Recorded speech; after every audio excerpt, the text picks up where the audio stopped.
Hey guys, welcome to Green Bean Fiction. So in today's video we are gonna see what if Deku had a massive harem, part 1. Before starting, make sure to hit that like button and subscribe if you are interested in MHA fanfictions. This story is It Wrong to Pick Up Girls in a Hero Academy? By Lestat 719. Now without wasting any more time, let's dive in. Inko Midoriya sat on the train making the long journey back home, her newborn child resting quietly in her arms. All bundled in blankets, his snow-white hair peeking out.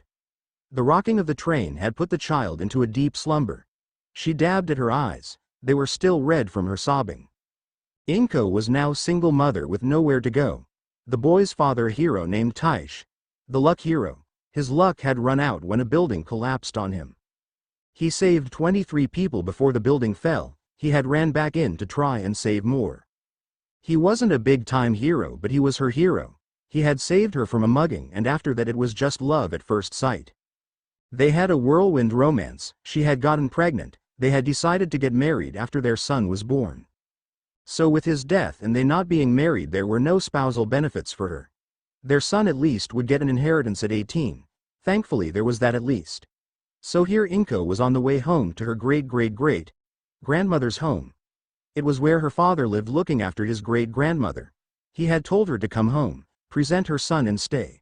It was a custom to bring a child before their great-grandmother Hess. Gigi Hess was an enigma. There were photos taken of her back in the earliest days of Quirks.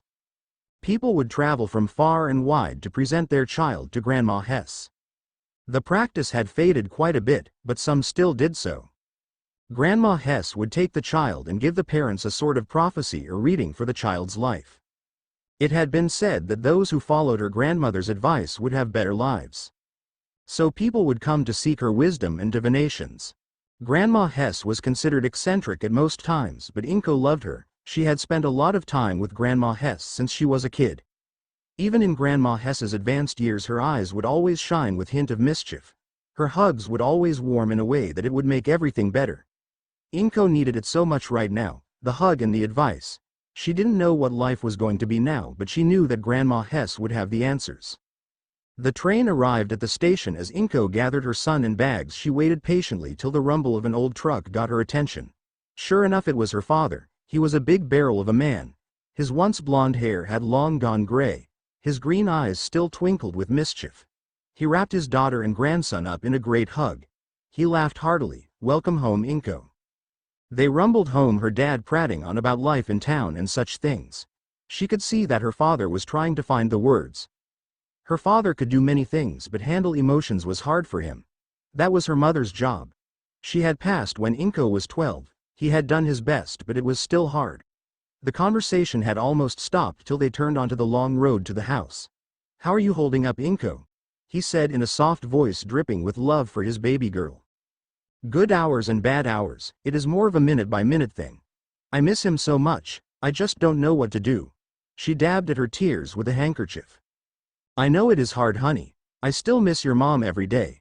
But your grandmother will know. Just listen to her and everything will be fine." He placed his massive hand on her shoulder. "But this little one is the only one that matters now." Inko looked down at the sleeping infant. "I know, Dad, I know." They rumbled up to the family home. It was rather large, still in decent shape, but nowhere near where it once was. Her father told her to head inside and to see her grandmother. She entered the house seeing Sanjo, her fox ears and tail twitching at sound of the door opening.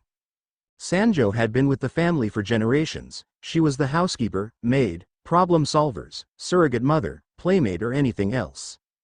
The two women embraced each other warmly. Sanjo held Inko close, giving the new mother a chance to shed some more tears. Sanjo just held Inko tight. She didn't offer Inko platitudes or false words, she just let the new mother let go for a minute.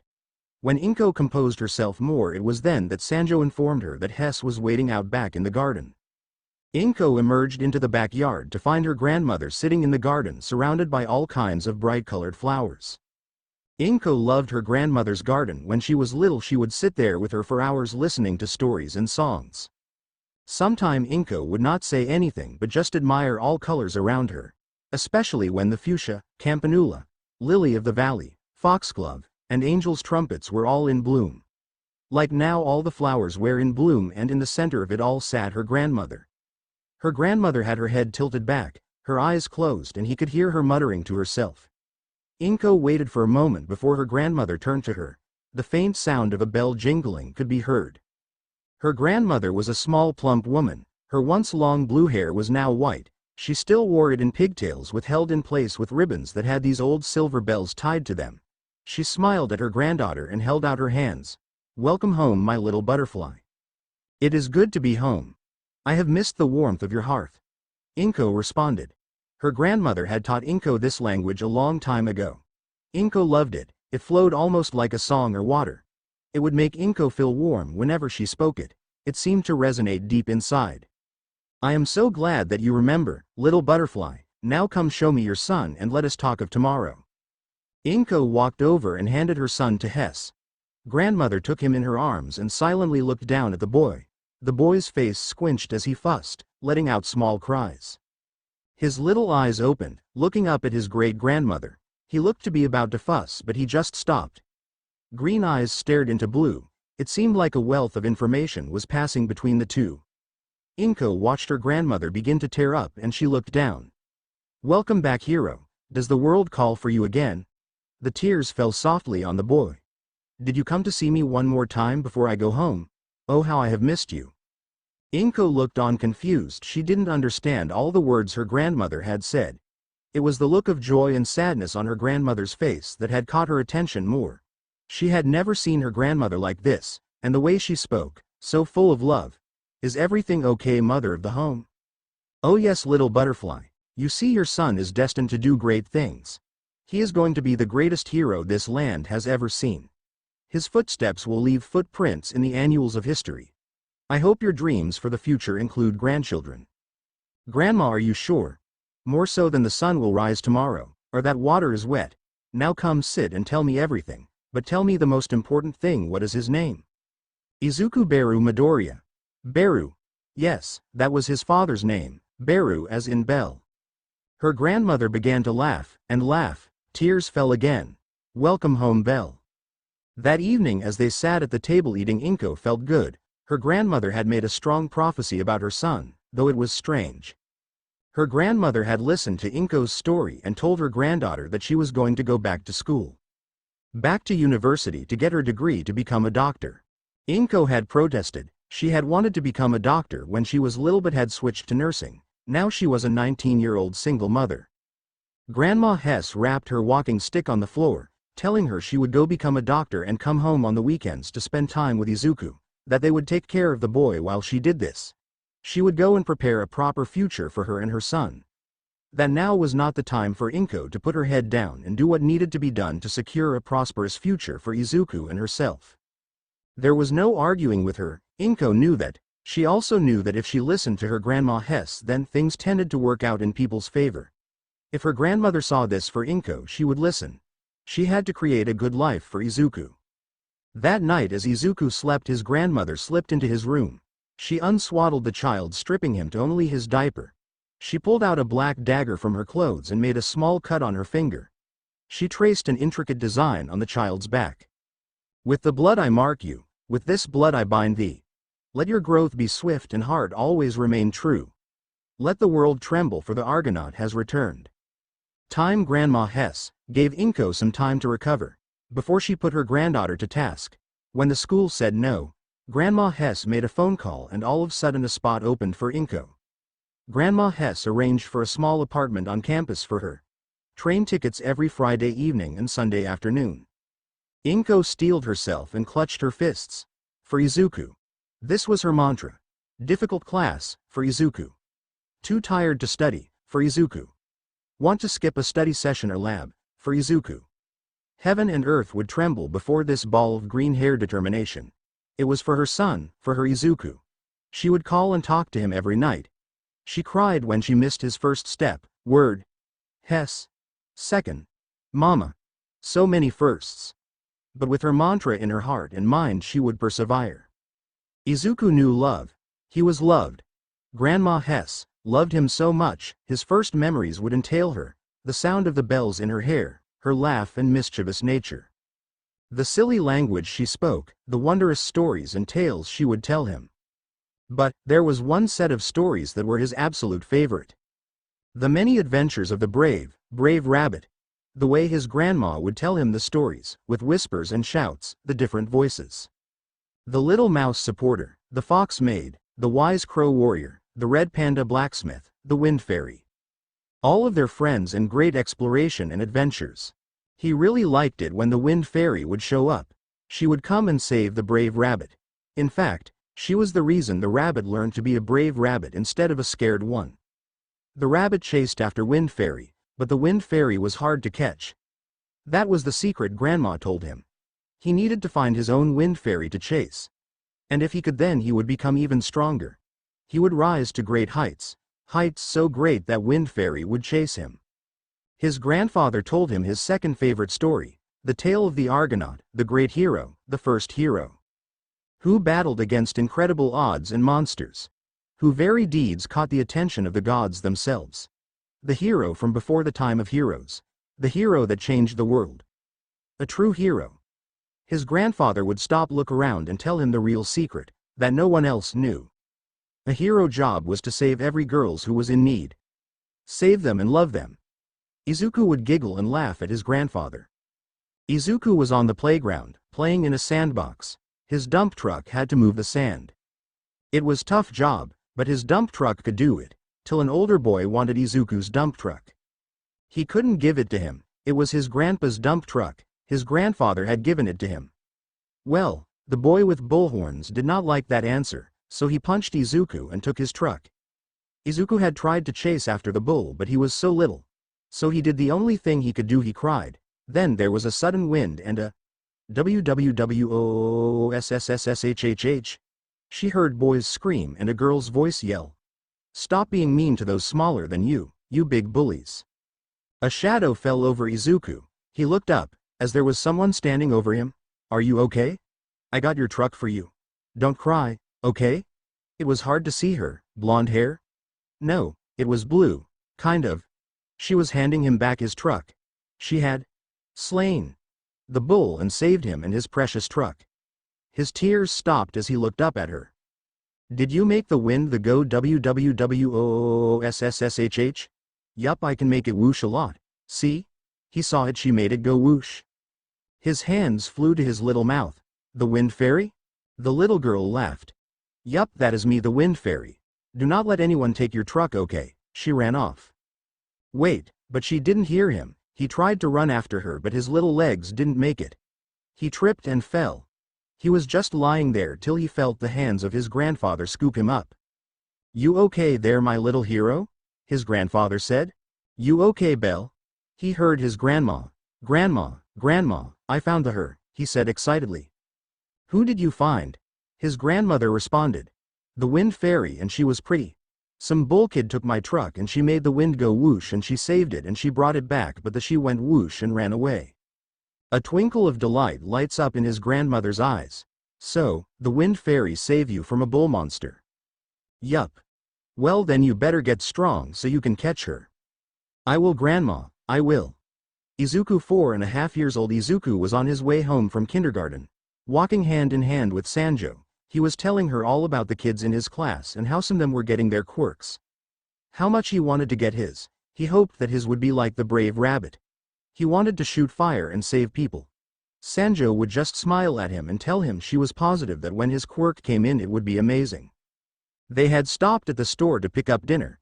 Izuku pleaded with her to let him ride the rocket ship outside while she went shopping.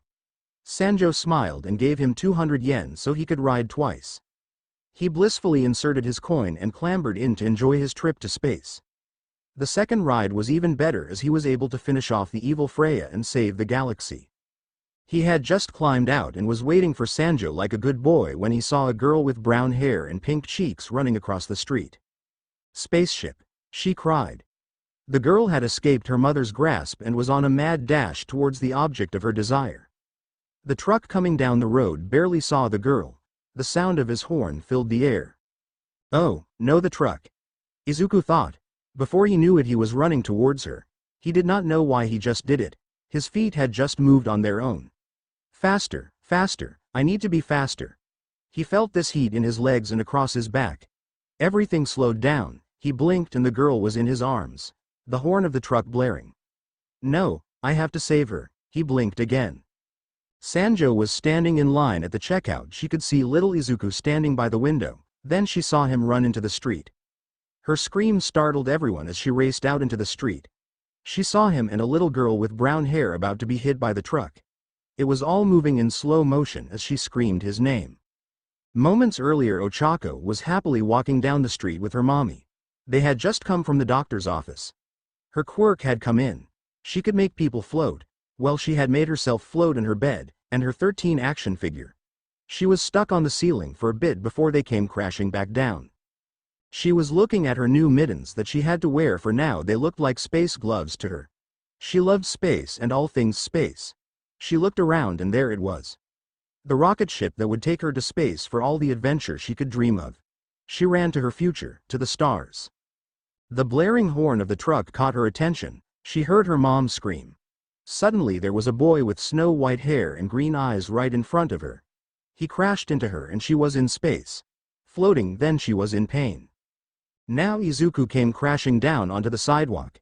It really hurt as he tumbled into the side of the store. He was holding on to the girl for dear life. His arms around her head. Unfortunately, that meant there was no arms around his head. He found out an especially important lesson that day. Concrete and bricks hurt like crap, man. He crashed into the building front, his head burst into pain. He heard the screeching of tires and the screams. Most importantly to him, he heard the girl crying. Good, I saved her. Why is everything going dark? Sanjo screamed and fell to her knees. Izuku was dead. He had just been hit by a truck. She had failed. The most important task she had was to keep him safe, and she had failed. She scrambled towards the screeching truck as it was skidding to a halt, expecting to see bloody smears. Then she heard a girl crying. Looking to the other side of the street, a little girl was crying, holding out her arms to a woman. She saw him. She saw Izuku, crumpled against the store front. His snow-white hair a dark red mess as it ran down his face, painting it crimson. Inko's phone rang in the middle of class, startling her and embarrassing her. She quickly apologized to the professor in her class. Looking at the ID, it was Grandma Hess. She quickly answered, her face going white before bolting upright, grabbing her purse and bolting out of class. She was able to yell at her friend Akuto to grab her things for her that Izuku had been hurt as the door closed. Akuto Yaoyorozu blinked for a moment, gathering her friend's things. She apologized to the teacher and told him to continue with the lesson. Akuto was worried for her friend. The two had bonded over being mothers and going back to school to complete their degrees. She knew that Izuku was Inko's son. She quietly sent a request on her phone to the nannies for an update on her Momo. Grandma Hess sat in the car as her grandson drove like a bat out of hell. Sanjo's frantic call had been a lightning bolt, to say the least. Her little Belle had saved a girl from a gruesome end, but in true hero fashion had injured himself in the process. She was worried about her little Belle. Inside she shook her head. Not even 5 years old and already saving girls. That was her Belle and she wouldn't have it any other way. The Minotaur roared at him. Izuku was not going to back down. He wasn't going to be afraid. The Wind Fairy had saved him again. He could not let her save him again. He wanted to be able to protect her, stand with her. His blood roared in his ears. Gripping the dagger once more, he rose to his feet. He would be a hero. He would protect all those he cared about. He charged the Minotaur. He would take this beast down himself. Izuku slowly opened his eyes. His head hurt really bad. Someone was holding his hand. It took a little bit for him to adjust to the light. He saw a familiar head of green hair. His mom was asleep with her head on the bed, holding his hand. He gave it a squeeze, waking her. Seeing him awake, she nearly leapt out of the chair to pull him into her arms and give him a crushing hug, but at the last second, she caught herself. Instead, she pulled him into a gentle hug and was crying. Then it hit him. Mom, is the little girl okay? Inko looked at her son. He had suffered a concussion, cracked his skull and was unconscious. First words out of his mouth were asking about the little girl he had saved. He was a hero just like his father, and that scared Inko. Yes, Izuku, she is. Are you okay? You scared your mommy to death. I am sorry, but she was going to get hit by the truck and I don't even remember running out there. I just wanted to save her. Inko reached over and hit the nurse call button. Well, you did save her. She has some bruises but she will be just fine. Mom, I think my quirk woke up. I ran, then bam I was to her, then bam I crashed. We will talk to the doctors about that later, my brave little rabbit, but first you are going to be crushed by the terrible mama bear. She pulled her son to her and hugged him. Izuku loved when his mom would do this, whenever he would see her on Friday and when she would leave on Sunday. It would just be so warm, even when he missed her, if he closed his eyes he could still feel it. Even here in the hospital she made it feel like home. Like he was sitting in front of a gigantic hearth, all warm and fuzzy. Inko told the nurse that her son was awake. After her son called for air by tapping on her back, she let him go. He told her all about his adventure. About the spaceship and then seeing the girl run into the street. His mother just listened and giggled at the sound effects Izuku added. Well, my brave little rabbit. It sounds like you had an interesting day. She rubbed his back and smiled at him as the doctor walked in. As the doctor walked in, Izuku felt his back heating up. At first he thought it was from his mom rubbing his back, then it was like a burning sensation. It was getting hotter, he started to scream. My back, Mom, my back, it burns. Inko jumped up as the doctor rushed over the quickly opened the back of his gown and saw black liquid writhing across his back under the skin. The doctor hit the emergency button. The door burst open and in walked Grandma Hess. Grandma Hess, his back, something is wrong, Inko yelled. Grandma Hess saw the black liquid swirling. She knew what was happening. She told her grandson to not let anyone in. She walked over bypassing the doctor to Inko. Tell what happened from when he woke up to now, she said. Inko took a deep breath and responded. To Inko's surprise, Grandma Hess smiled so brightly. You doctor, give me a needle now, ma'am, the doctor said in confusion. Cresto, give me a needle, Grandma Hess, her eyes blazed brilliantly. Now. The doctor blinked and quickly obeyed. Okay, Inko, roll him onto his stomach. Inko complied. Grandma Hess grabbed Inko's finger and stabbed it with the needle. Now drop some of your blood onto his back and repeat exactly after me. But grandmother, Inko did as she was commanded. She could hear the commotion outside the door. With this blood your deeds are recorded. With this blood your achievements are bound. With this blood you grow. Hestia said the words as Inko repeated them. The swirling blackness stopped, and letters formed on Izuku's back as well as symbol of a bell wrapped in flames. There was the mix of numbers and letters, then words at underneath the newly formed symbol. Divine blessing, rabbit step Lieris freeze. The ink settled, leaving a dark stain almost like a tattoo on Izuku's back. Grandma Hess smiled at her grandchildren. Good job, Inko. I always knew you had it in you. You can let them in now, she yelled to Inko's father. The door opened and nurses and doctors ran in. Izuku was breathing easier. He looked back at his mom. I feel much better now, he gave her a smile. Inko looked to her son and then looked to her grandmother. Hess just smiled at her and said, tonight. Hess went and pulled the doctor aside. She spoke to him quickly and soon he nodded. After they examined Izuku, it was determined that he would need to be kept for observation for the next few days because of the concussion. That night Inko joined her grandmother in the gardens. They took a seat as Sanjo placed some tea and retreated. Grandmother, what was that at the hospital? Inko, I want you listen because this is very important. Inko nodded. Our family has a unique quirk that occasionally crops up. What you saw on little Izuku's back is that quirk. It is called divine blessing. It is very rare and very old. It grows like all quirks do, but while most quirks grow with exercising them like your telekinesis, this one grows with experience. The more the person experiences, the more it grows. The stronger the person becomes. The other part is that someone records their deeds and guides them. That lies within our blood. Our family had been tied to this quirk from the very beginning. In fact, my dear husband had it, and I was his record keeper. Our blood ingrains the records into them, strengthen them. The special language we use allows us to do that. It allows us to speak to their soul, to engrave their deeds upon it. For all my years I would teach all my children this language, but none could ever speak it like you do. You carry my blessing. So, what does that mean, Grandma? You will have to be responsible for recording Izuku's deeds, helping him to grow, to become stronger. I have a lot to teach you, Inko. My time is short. Will you do it? Will you shepherd Izuku and help him grow into the hero he will become? I'm scared, Grandma. I do not want to lose him like I did his father. tears forming at the corner of her eyes. Inko, he is going to run headlong into danger to try and save people. Yes, he will get stronger on his own, but without your recordings he will always be a 1/4 of his power, putting him in even more danger. Inko sighed a heavy sigh. Okay grandma, okay.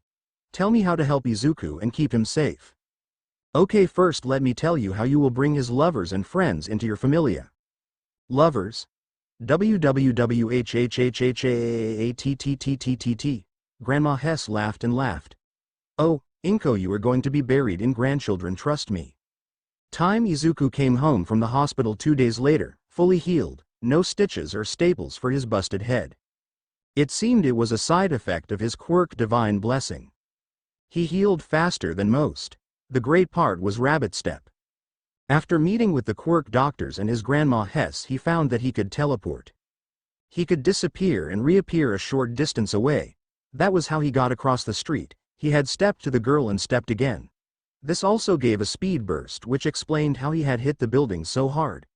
The absolute best part was when he got to meet the little girl. She had brown hair, pink cheeks, and brown eyes. They had come to apologize to Izuku. While the parents did, the kids just decided that they would play and be best friends. Ochako and Izuku were playing in the park one day after school. They were on the swings when the bullboy bully came back. He tried to push Ochako down, but Izuku ran and rabbit stepped into him, knocking him over. Unfortunately, while Izuku was fast, once the bullboy got a hold of him, it wasn't good.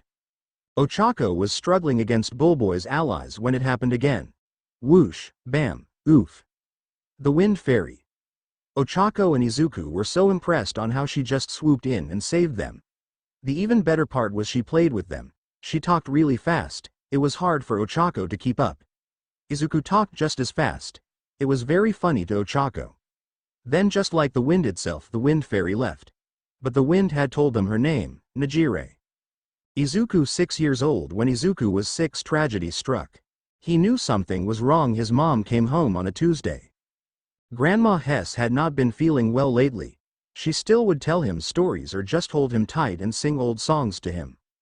She would snuggle him close and stroke his hair. They had moved her bed out into the garden. Lots of people started coming over. They would all come and go sit with his grandma. He would see them cry and she just pat their hands and smile. Even heroes arrived to pay their respects. They would smile for him and sign his book before going to the garden, where they would sit and talk with his grandmother. His mom was incredibly sad. Her friend from school came over and brought a new friend for Izuku. Her name was Momo. She was very nice. When he asked what was happening, it was Momo who told him. The same thing happened to her grandpa last year. He was getting ready to go to heaven. Izuku cried. He did not want his grandma to go to heaven. He wanted her to stay and tell him stories. Momo just hugged him. She understood. She did not want her grandpa to go either. But her mama told her that in heaven her grandpa would always be looking down on her and keep her safe. It was Sunday night. His mom told him to come say goodbye. He walked to the garden. She wasn't in her bed.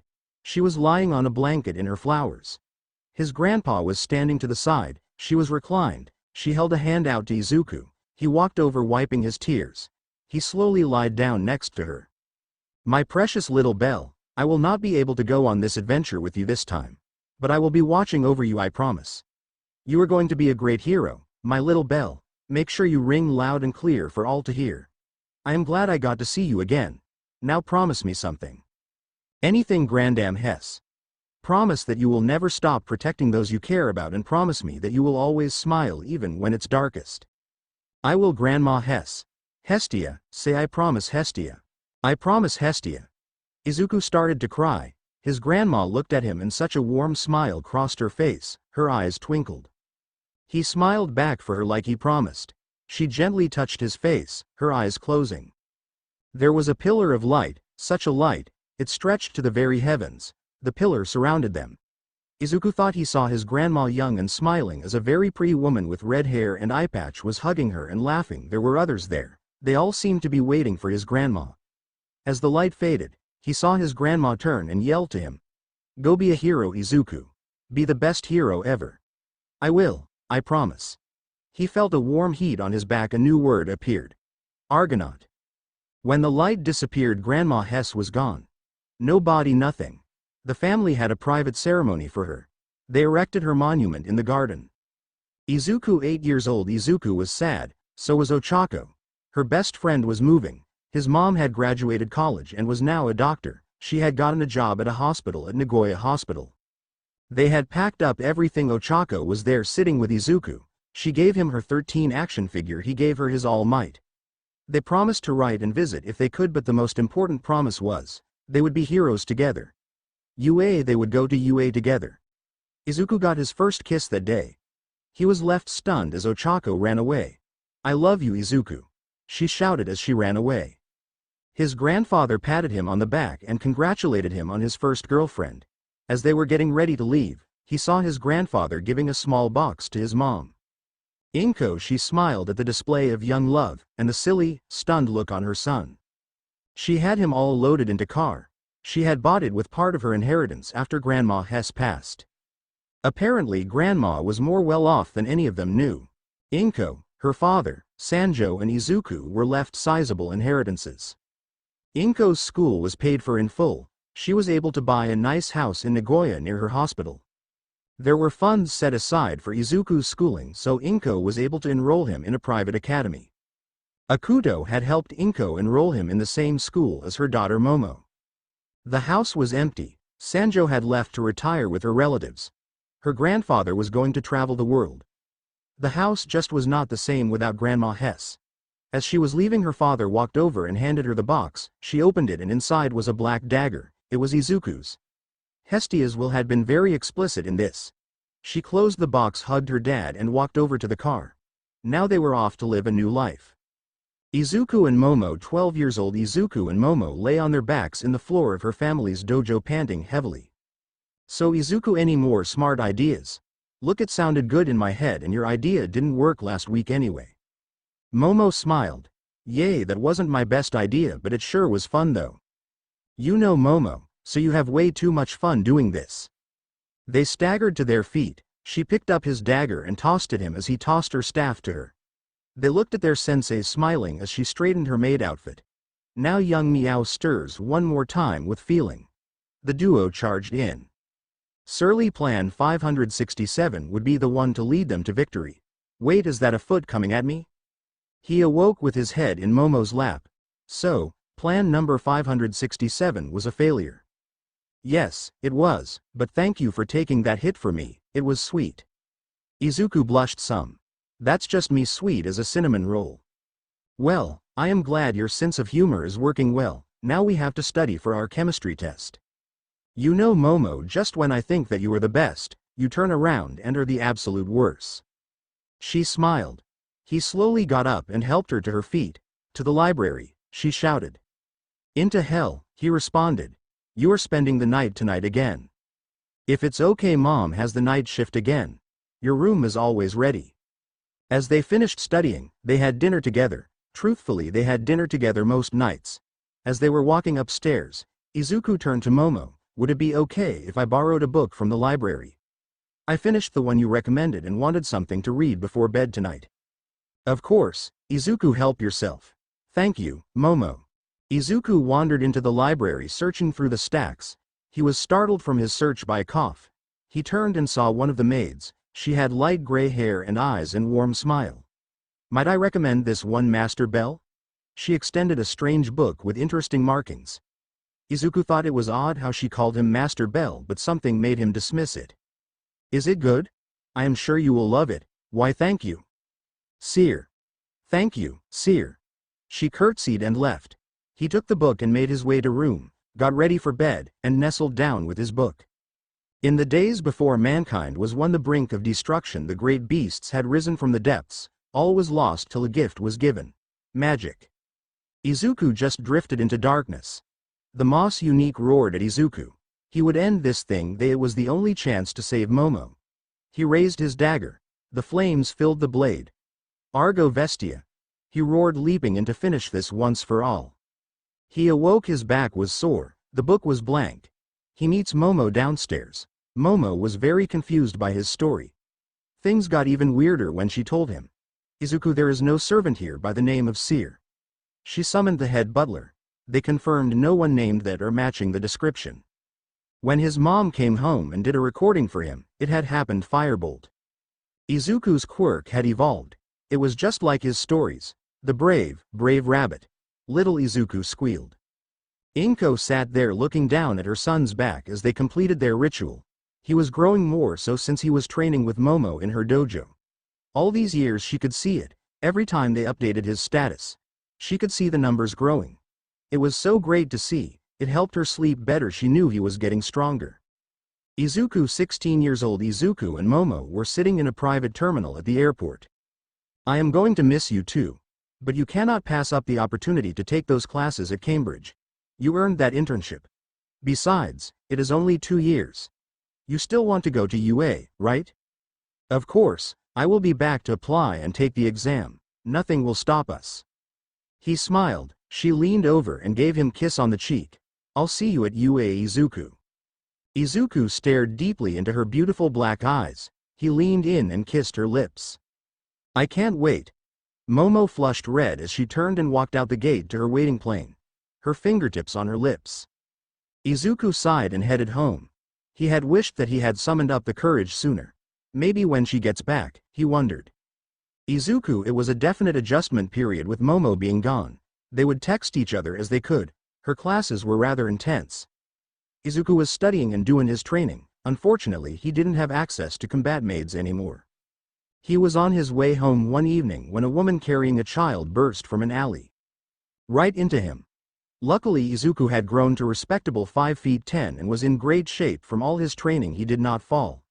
He caught the woman. She was a kitsune, blonde hair and tail. She is wearing a red kimono that was dirty and torn. In fact, the girl was very dirty.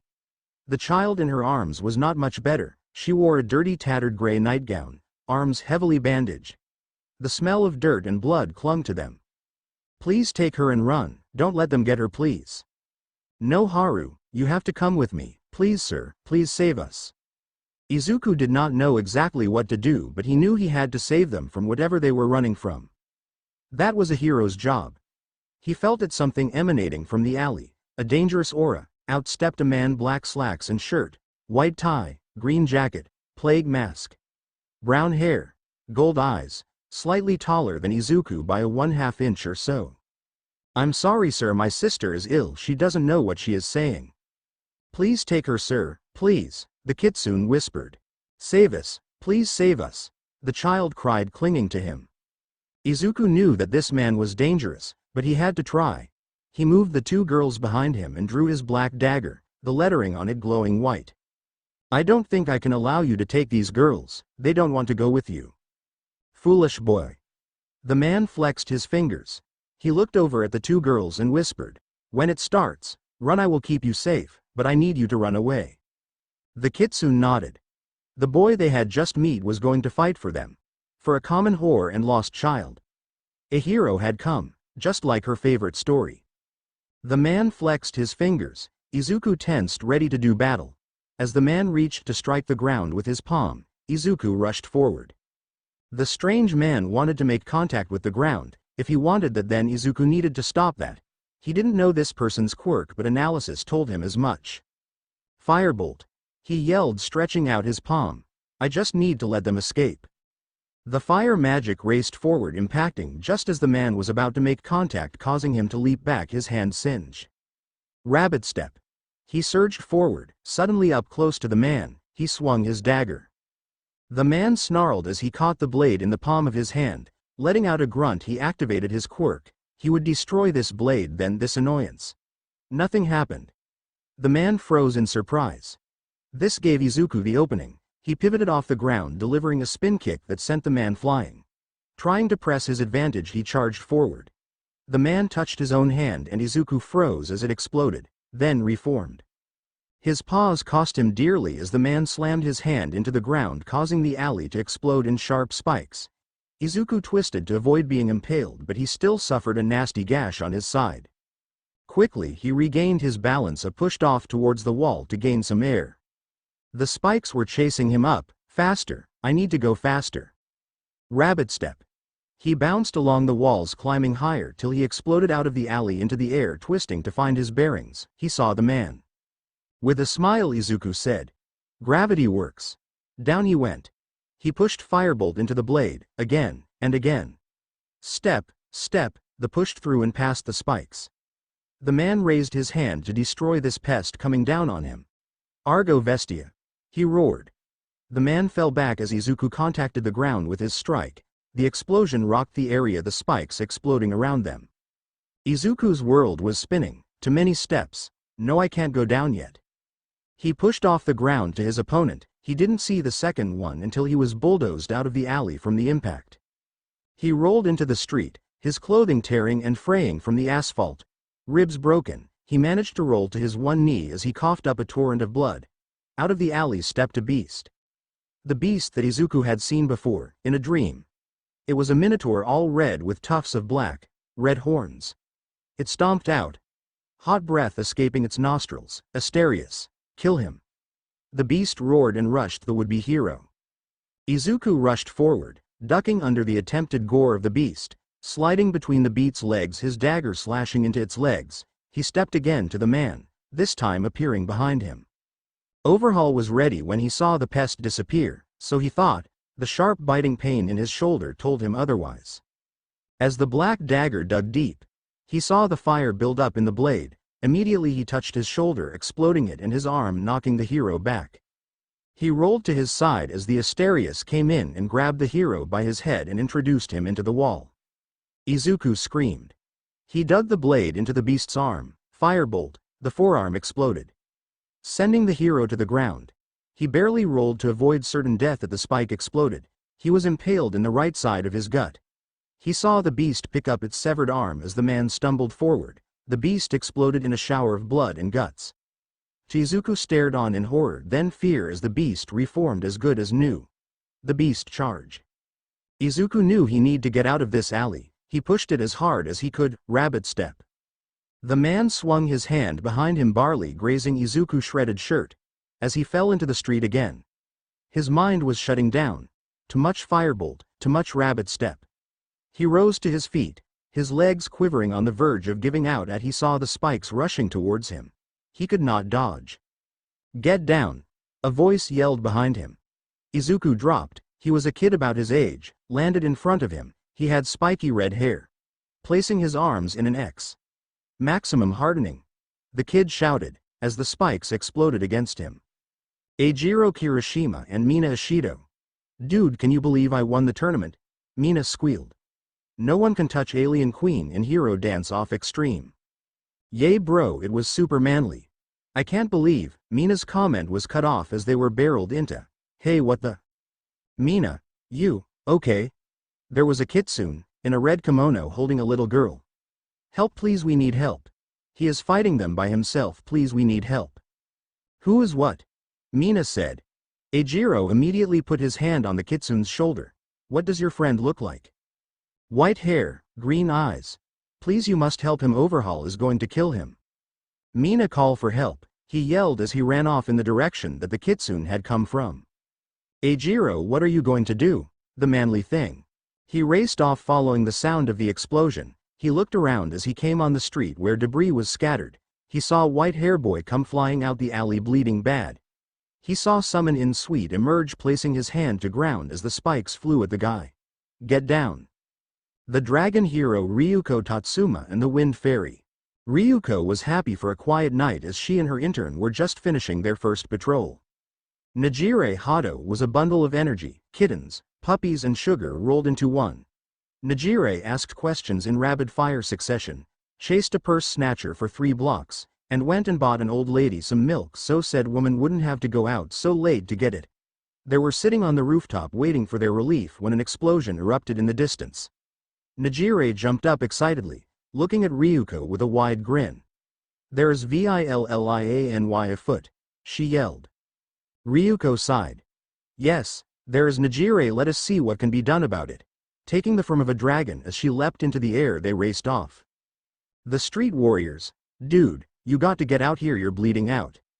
Izuku placed his hand against the hole in his side. Firebolt, he yelled, then he screamed in pain, the wound cauterized. Holy hell bro, that was manly. Izuku's consciousness was fading in and out. Don't let him touch you. He can destroy things with just a touch. Got it. Holy shit, what is that? Asterius came barreling out of the alley, colliding with Eijiro. Eijiro caught the charge, his hand catching the horns. They slide back, coming to stop just in front of the injured Izuku. Overhaul dashed to the side to come at them from the side. Izuku tried to raise his dagger, as Overhaul's hand was mere inches from his face. I don't think he wants to be touched, mister. Overhaul was flung back by a spiral shockwave. It knocked Izuku back as well. Eijiro held, but Asterius was thrown off balance. Using the opportunity, Eijiro flung him to the side. A dragon landed between the boys and Minotaur. A beautiful girl landed between them and Overhaul. Izuku knew he was dying at this point. A dragon had just appeared, and the dragon was not alone. It was her, the Wind Fairy. He just smiled. It's okay now, the Wind Fairy is here. His mind shut down and everything went black. Overhaul could hear the sirens. At the far end of the street another hero was arriving, Eraserhead. Asterius retreat. He placed both hands on the ground, causing a massive explosion of spikes as he raced off. Nejire grabbed Izuku as Ryuko grabbed Eijiro and leapt into the sky. Asterius glared at the white-haired boy before fleeing into the night. Nejire looked at the bloodied boy in her arms. He had called her the Wind Fairy. She remembered him. What is it with you and bull quirks? Nejire and Ryuko set the boys down, as a fox woman ran and a little girl ran to Izuku. Is he alive? The woman shouted. A pink girl barreled into the red head. You dumb ass, don't do that to me again. Mina, why didn't you wait for the police? They're terrified of the cops. The girl said that he has the cops on his payroll. That they had escaped before, but they were taken back by the police. The little girl reached down to the boy and started crying. It was then light erupted from a horn on the girl's head. The kitsune immediately backed away. Eri, you have to calm down. Nejire went to reach out, but the kitsune tackled her away. Ryuko went to react at the woman attacking her intern. She looked over to the injured kid and saw his wounds healing and his clothes reforming. Then the little girl passed out. Ryuko looked and saw Eraserhead's hair floating. She knew what that meant. As soon as the glow was gone, the kitsune scrambled back to the little girl, taking her in her arms. It's okay now, Eri, it's okay. Nejire walked over to the two and placed a hand on the fox girl. It's okay now. Who are you running from? The girl looked up, tears flowing down her face. Overhaul, his name is Kai Chisaki. Eraserhead did a sharp intake of breath. What did you say? Kai Chisaki, please, you must protect us. You must protect Eri. Nejire looked over to Ryuko, who had returned to her human form. Ryuko nodded her head. Do you have a name? Sanju no Haruhime, she said with a slight bow, and this is Eri. Okay, Haruhime, my name is Nejire, and this is the dragon hero Ryukyu. We are going to stay with you, but we need to get you two to the hospital. We promise we won't let anyone take you, okay? What about him? She looked towards Izuku lying unconscious, blood staining his white hair. He is going to the hospital too. Ryuko was proud. Normally her intern would jump and bombard people with questions, but she was speaking calmly and slowly. Ryuko walked over to the redhead and the pink girl. Hey kid, good job jumping in there and protecting the other guy. Is he a friend of yours? No, never seen him before tonight. Eijiro answered. Eijiro Kirishima, and this is Mina Ashido. Mina looked up and gave a smile. Heyo. Well kids, we are going to have you come down to the hospital to get checked out, and we are going to need a statement, so sit tight, emergency vehicles will be here shortly. She gave them a smile and walked over Eraserhead. So, I take you know this, Kai Chisaki? Yay, he is the head of the Chisaki crime family, old school Yakuza. I have butted head with some of his people, they have been pushing trigger lately. That is some bad stuff. Any leads? No, but I am hoping I can get something out, those two over there and maybe the unconscious one. Well, it's going to be a long night, it always is. Izuku, his mind slowly came back online. Surprisingly, he was not sore at all or feeling that drained. He felt something warm holding his hand as his faculties returned. He looked down at his hand to see his mother holding it asleep. The sound of the monitors filtered in next as he took in his surroundings. He was in a hospital room. The girl and kid. He squeezed his mom's hand, causing her to awake instantly. She sat up. Izuku. Thank goodness you are all right, before she could go into doctor mode. Are the girl and kid okay? What about the guy with red hair? The girls are fine, they are in another section of the hospital under guard. The redhead's name is Eijiro and he was fine. He has already gone home after giving his statement.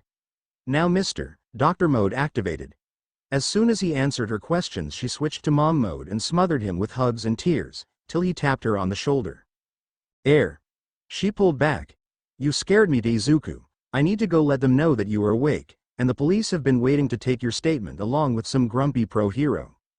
Leaving Izuku alone for a few minutes he peeked under his gown to check his side. To his surprise there wasn't even a mark. He healed faster than most but he would still scar. A few moments later Hobo entered the room. Hello Mr. Midoriya. I am the pro-hero Eraser Head. I wanted to take your statement about the incident that happened tonight. I also want to let you know that depending on what you say you can possibly be charged with vigilantism for using your quirk in public without a license. Would you like a lawyer present or a guardian? Yes, my mother please. They waited for Inko to return. After some introductions Izuku proceeded to explain everything that happened. His reasoning seeing the state the girls were in, the fear. The way the man acted. How he used Firebolt to keep the man from touching the ground as a first strike and his reasoning why. He then went over the battle as best he could describing his actions and the actions of his opponents up till Eijiro joined the battle. He then said that he knew someone else had saved him from Overhaul. He wasn't sure but he thought it was someone he had met before. Eraser Head, asked to examine the dagger which Inko handed over. It's rather dull, you should get it sharpened. There is a gray area with you striking first, but with you feeling your life was in danger and I highly doubt that he will be coming forward to press charges. You should be fine. So kid, what are you planning to do in the future? I want to be a pro-hero sir. Then study hard, maybe I will see you at UA. Thank you, sir.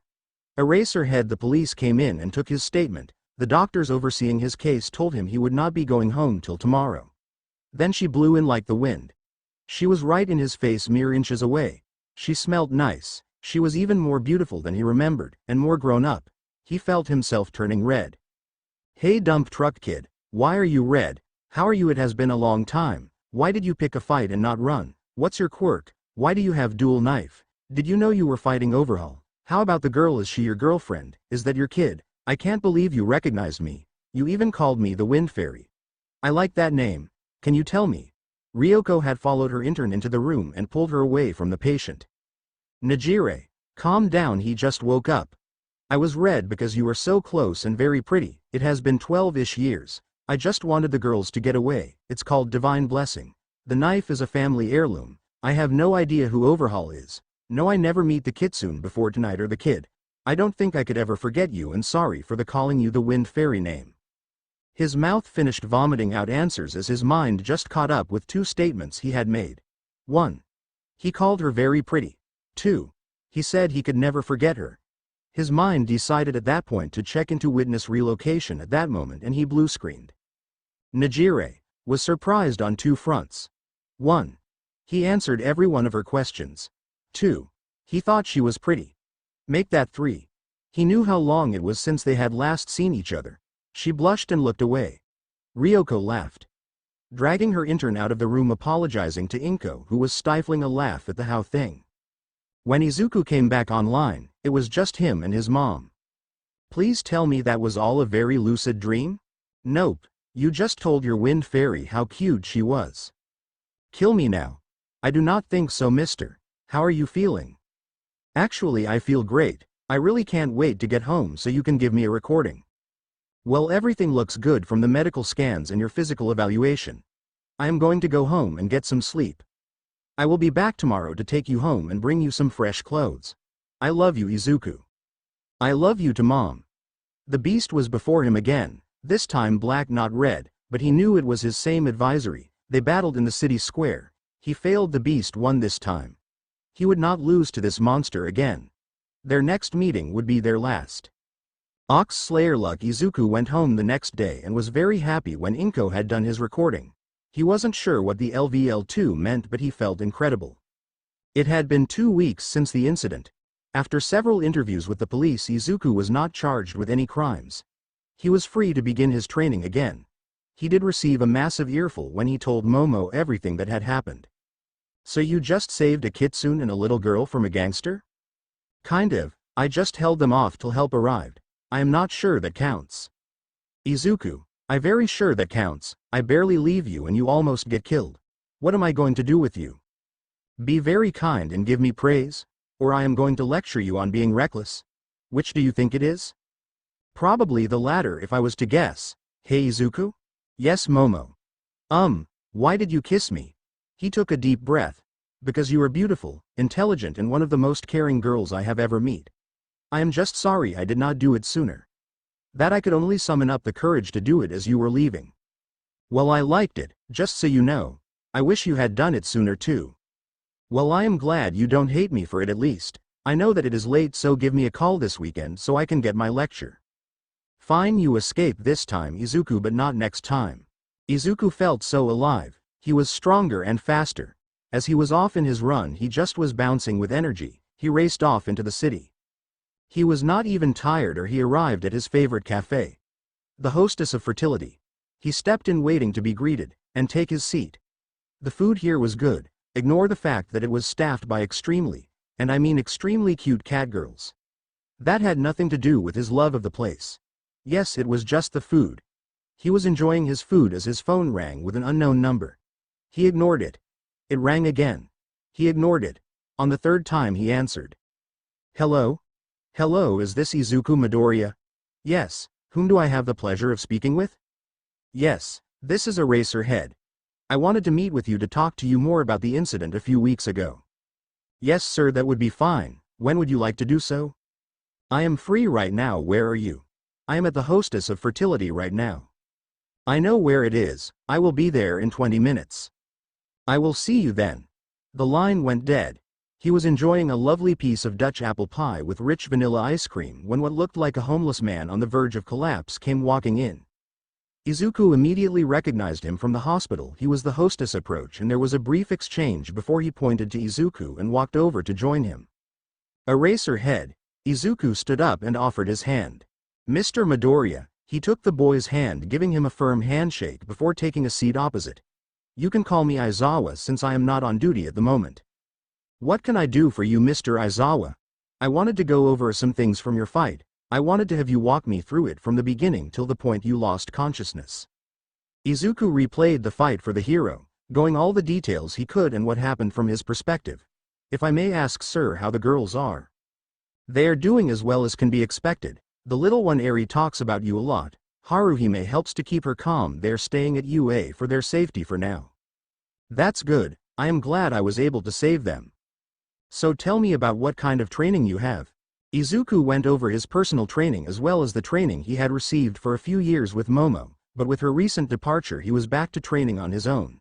He was receiving good marks in school, near the top of his class most of the times behind Momo, but now he was expecting to take the top spot. I notice you don't seem to have any lingering effects from the battle. Is that a result of your quirk? I pulled your registration file and I must say your quirk is rather unique. Could you explain it better? Of course, sir. Yes, I always heal quickly. As far as explaining my quirk, it is somewhat difficult. So I guess I should start with Divine Blessing or Divine Grace. It increases my physical capabilities, making me stronger, faster, more durable, as well as speeding up my healing. Then there seems to be a subset of abilities that come with it. Rabbit Step increases my speed and allows me to do a short-range teleportation. Liaris Freeze, honestly, we are not quite sure. Argonaut. Again, never manifested, so I have no idea what it does. Firebolt is a type of fire attack. Ox Slayer just recently seems to have come up, so we are not too sure, but it seems to have something to do with the fact I seem to have a problem with people who have bull mutation. Luck. No idea, I just showed up after the fight. So how do these new abilities show up? Well, from what my grandma Hess told me is that I have a very old quirk that runs in our family and I need my mom to do what we call recordings. What is a recording? Izuku blushed for a moment. Well, my grandma explained that my accomplishments are ingrained upon my soul and in order for them to properly applied they have to be recorded, and that is where my mom comes in. She puts a drop of blood on my back and says a strange chant and then bam. If I have done something I feel stronger. I will work without her, but according again to my grandma she says my growth will be a lot slower. Why on your back? That is where my record is displayed. I have a rather large tattoo on my back that showed up when my quirk manifested. I had saved a childhood friend from being hit by a truck. I know when something is ready to unlock by heat the forms on my back. Recently when the new abilities showed up the words LVL2 appeared next to Divine Blessing. To which I have no idea what that means, but I feel great, stronger, and faster. I hate to say it's almost like I leveled up. Do you know what caused it? I believe it was the fight with Overhaul and his minion. Let me be honest with you, you have piqued my interest. If you don't mind, I would like to train you for UA. You seem to have some foolish tendencies, but you have the right motivation. In the fight with Overhaul you were focused on giving the ladies a chance to escape, not on securing victory. You seemed able to adapt to the situation and tried your best to overcome it. I would be honored. Of course, I would have to clear it with my mom and I can't let it affect my grades. That would be without saying part of your training will be me also tutoring you, as I am the homeroom teacher for 1A at UA. Message me at the number I called you from after you discuss this with your mother and we will schedule a session to gauge where you are and where I think you need to get to for the entrance exams. 4 days later, Izuku found himself standing in an empty warehouse in a round ring across from Mr. Aizawa. Okay. The point of this exercise is going to be simple 1v1 match. Winner will be determined by ring out, tap out or opponent unable to continue. No permutant damage. You can use that dull knife of yours and I will use my capture scarf. Any questions? No sir. Then let us begin. Izuku drew his knife and rushed across the ring. Aizawa knew this would be the case. He erased the boy's quirk to see what his reaction would be. What he was not expecting was for the kid to disappear in front of his eyes and to suddenly be eating a hard knee to his face that sent him flying back. He rolled and stopped himself as he came to the edge of the ring. What I erased his quirk? Years of training kicked in and he sent the capture weapon out. This was his second surprise. The kid was stupid fast. Izuku brought up his dagger, using the edge deflected the scarf to the side as he closed the distance. Then he cut the scarf clean through as he spun in with a follow-through backhand. Aizawa quickly threw off the shock and grabbed the kid by his arm after ducking under attack and toss him in the air over out of the ring. Izuku oriented himself. Aizawa activated his erasure, but again the kid disappeared and landed in the ring. Aizawa closed the distance immediately. What followed was a flurry of punches, kicks, and counters. This kid is fast, rough but damn good. Aizawa had disarmed Izuku and driven him to his knees. Firebolt came springing forth, throwing Aizawa off balance. Izuku speared his instructor in the chest, taking the man to the ground. It was his undoing. Aizawa was an expert in CQC. Again the student impressed him with his technique and flurry of strikes he was able to fire off while attempting to get his teacher in a submission. Aizawa baited Izuku into such an attempt before he was able to take the boy's back and lock in a choke. Izuku fired of a few more firebolts, trying to hit his teacher to get the hold released, but to no avail. Izuku tapped. They both laid there breathing hard. Jesus, this kid is good. How did he cut a titanium fiber top-tier capture weapon with a dull knife, and why could I not erase his quirk? Good job, kid. Damn good job. I underestimated you and you very nearly had me. I just have more experience and training than you do. Thank you, sir, Izuku said through heavy breaths. Let me see your knife again. Izuku retrieved the blade from where it had fallen and handed it over to his teacher as the teacher ran it across the scarf to no effect. Here, you try. He tossed the knife and scarf to Izuku. As soon as Izuku snatched the knife, Aizawa saw strange lettering and the blade glow white, and Izuku cut through the scarf like it was nothing. What the hell is going on here? Let me be honest, Izuku, you are in a great place. I think you need some strength training to get stronger, not a muscle brute but to complement your incredible speed. I want you to talk to your mother. I would like you to come to UA for the weekend. There are some things I want to go over with you there and the ladies would like to see you.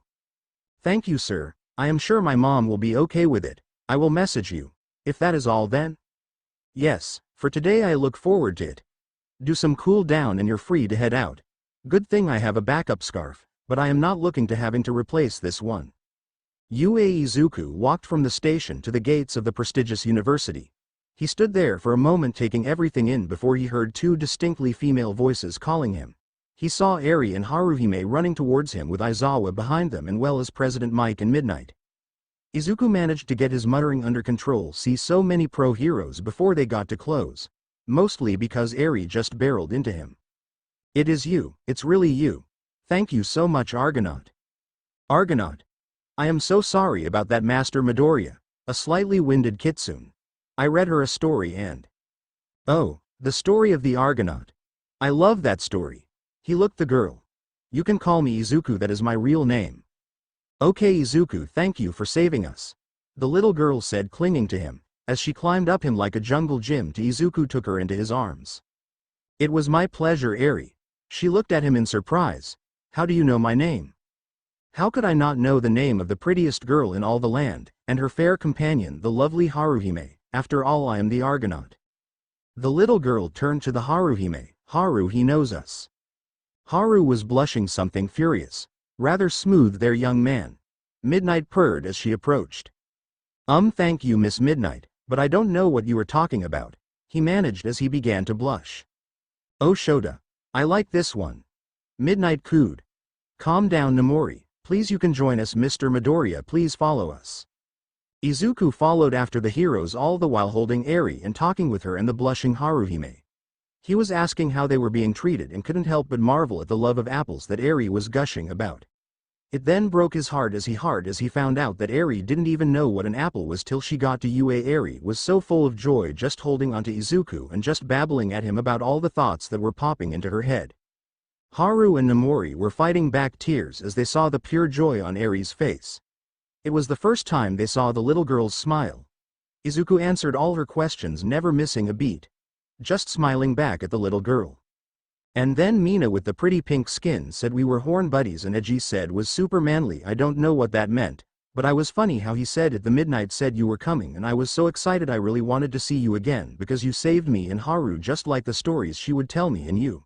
The little girl eyes started to water, not out of sadness, are my hero.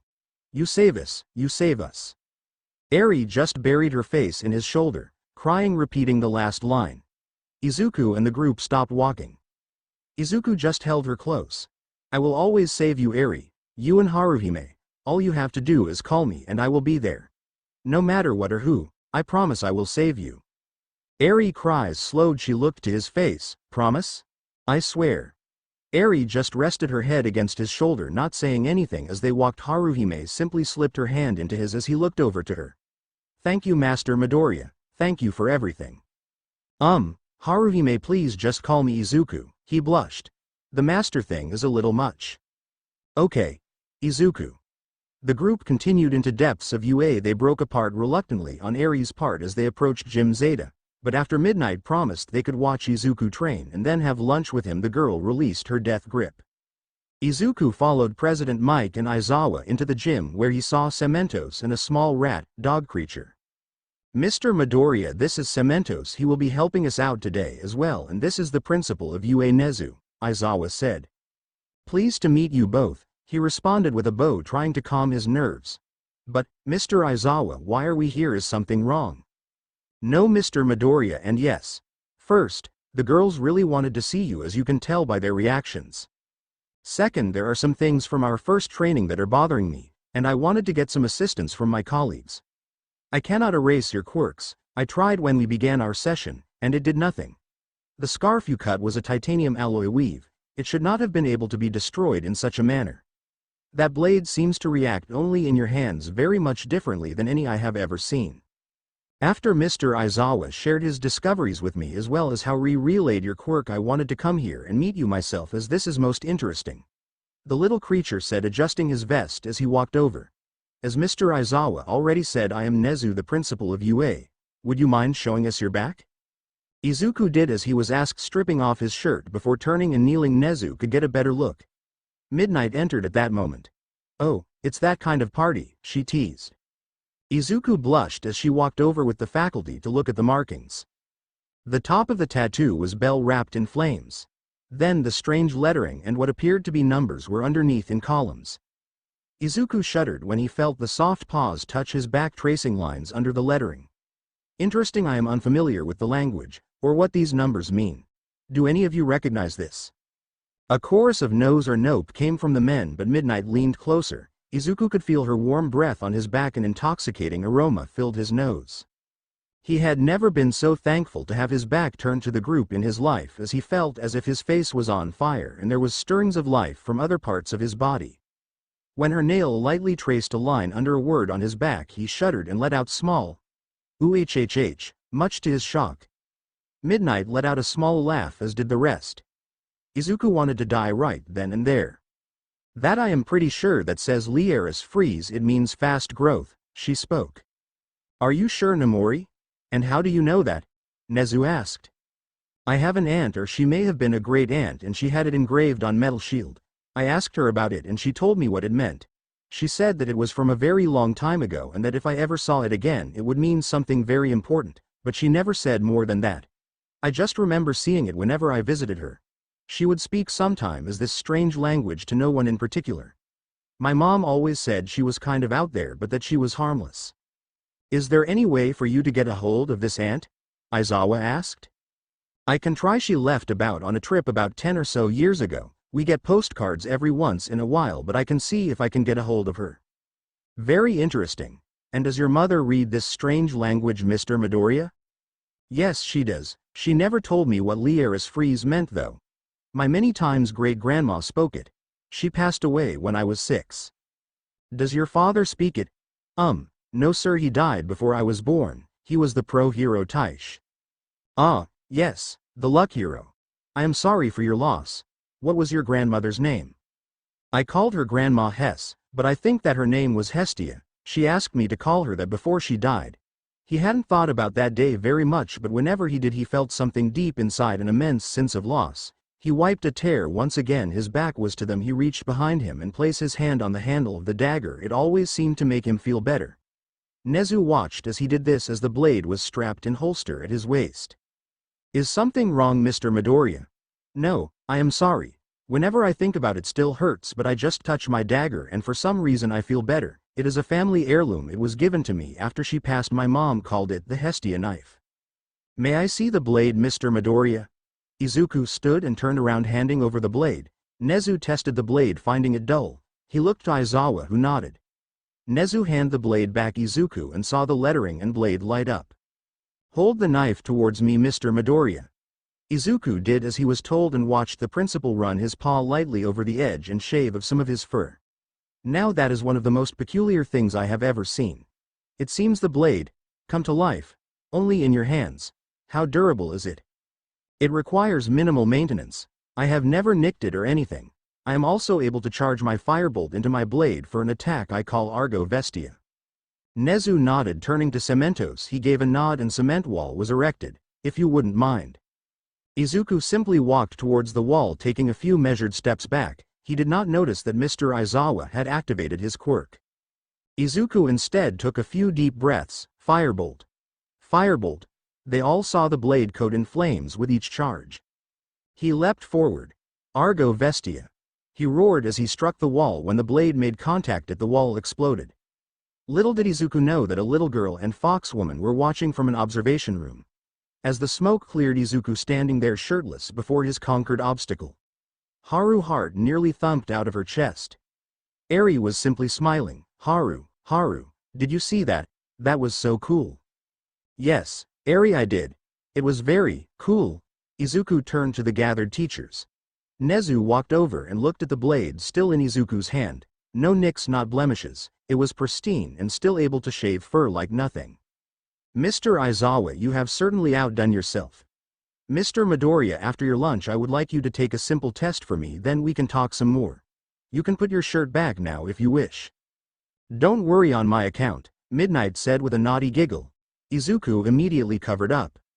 What followed was training with Midnight, President Mike, and Eraserhead.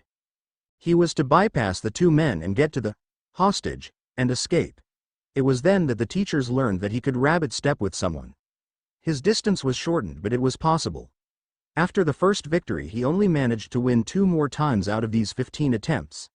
They praised him for him constantly changing tactics and scolded him for his more reckless attempts.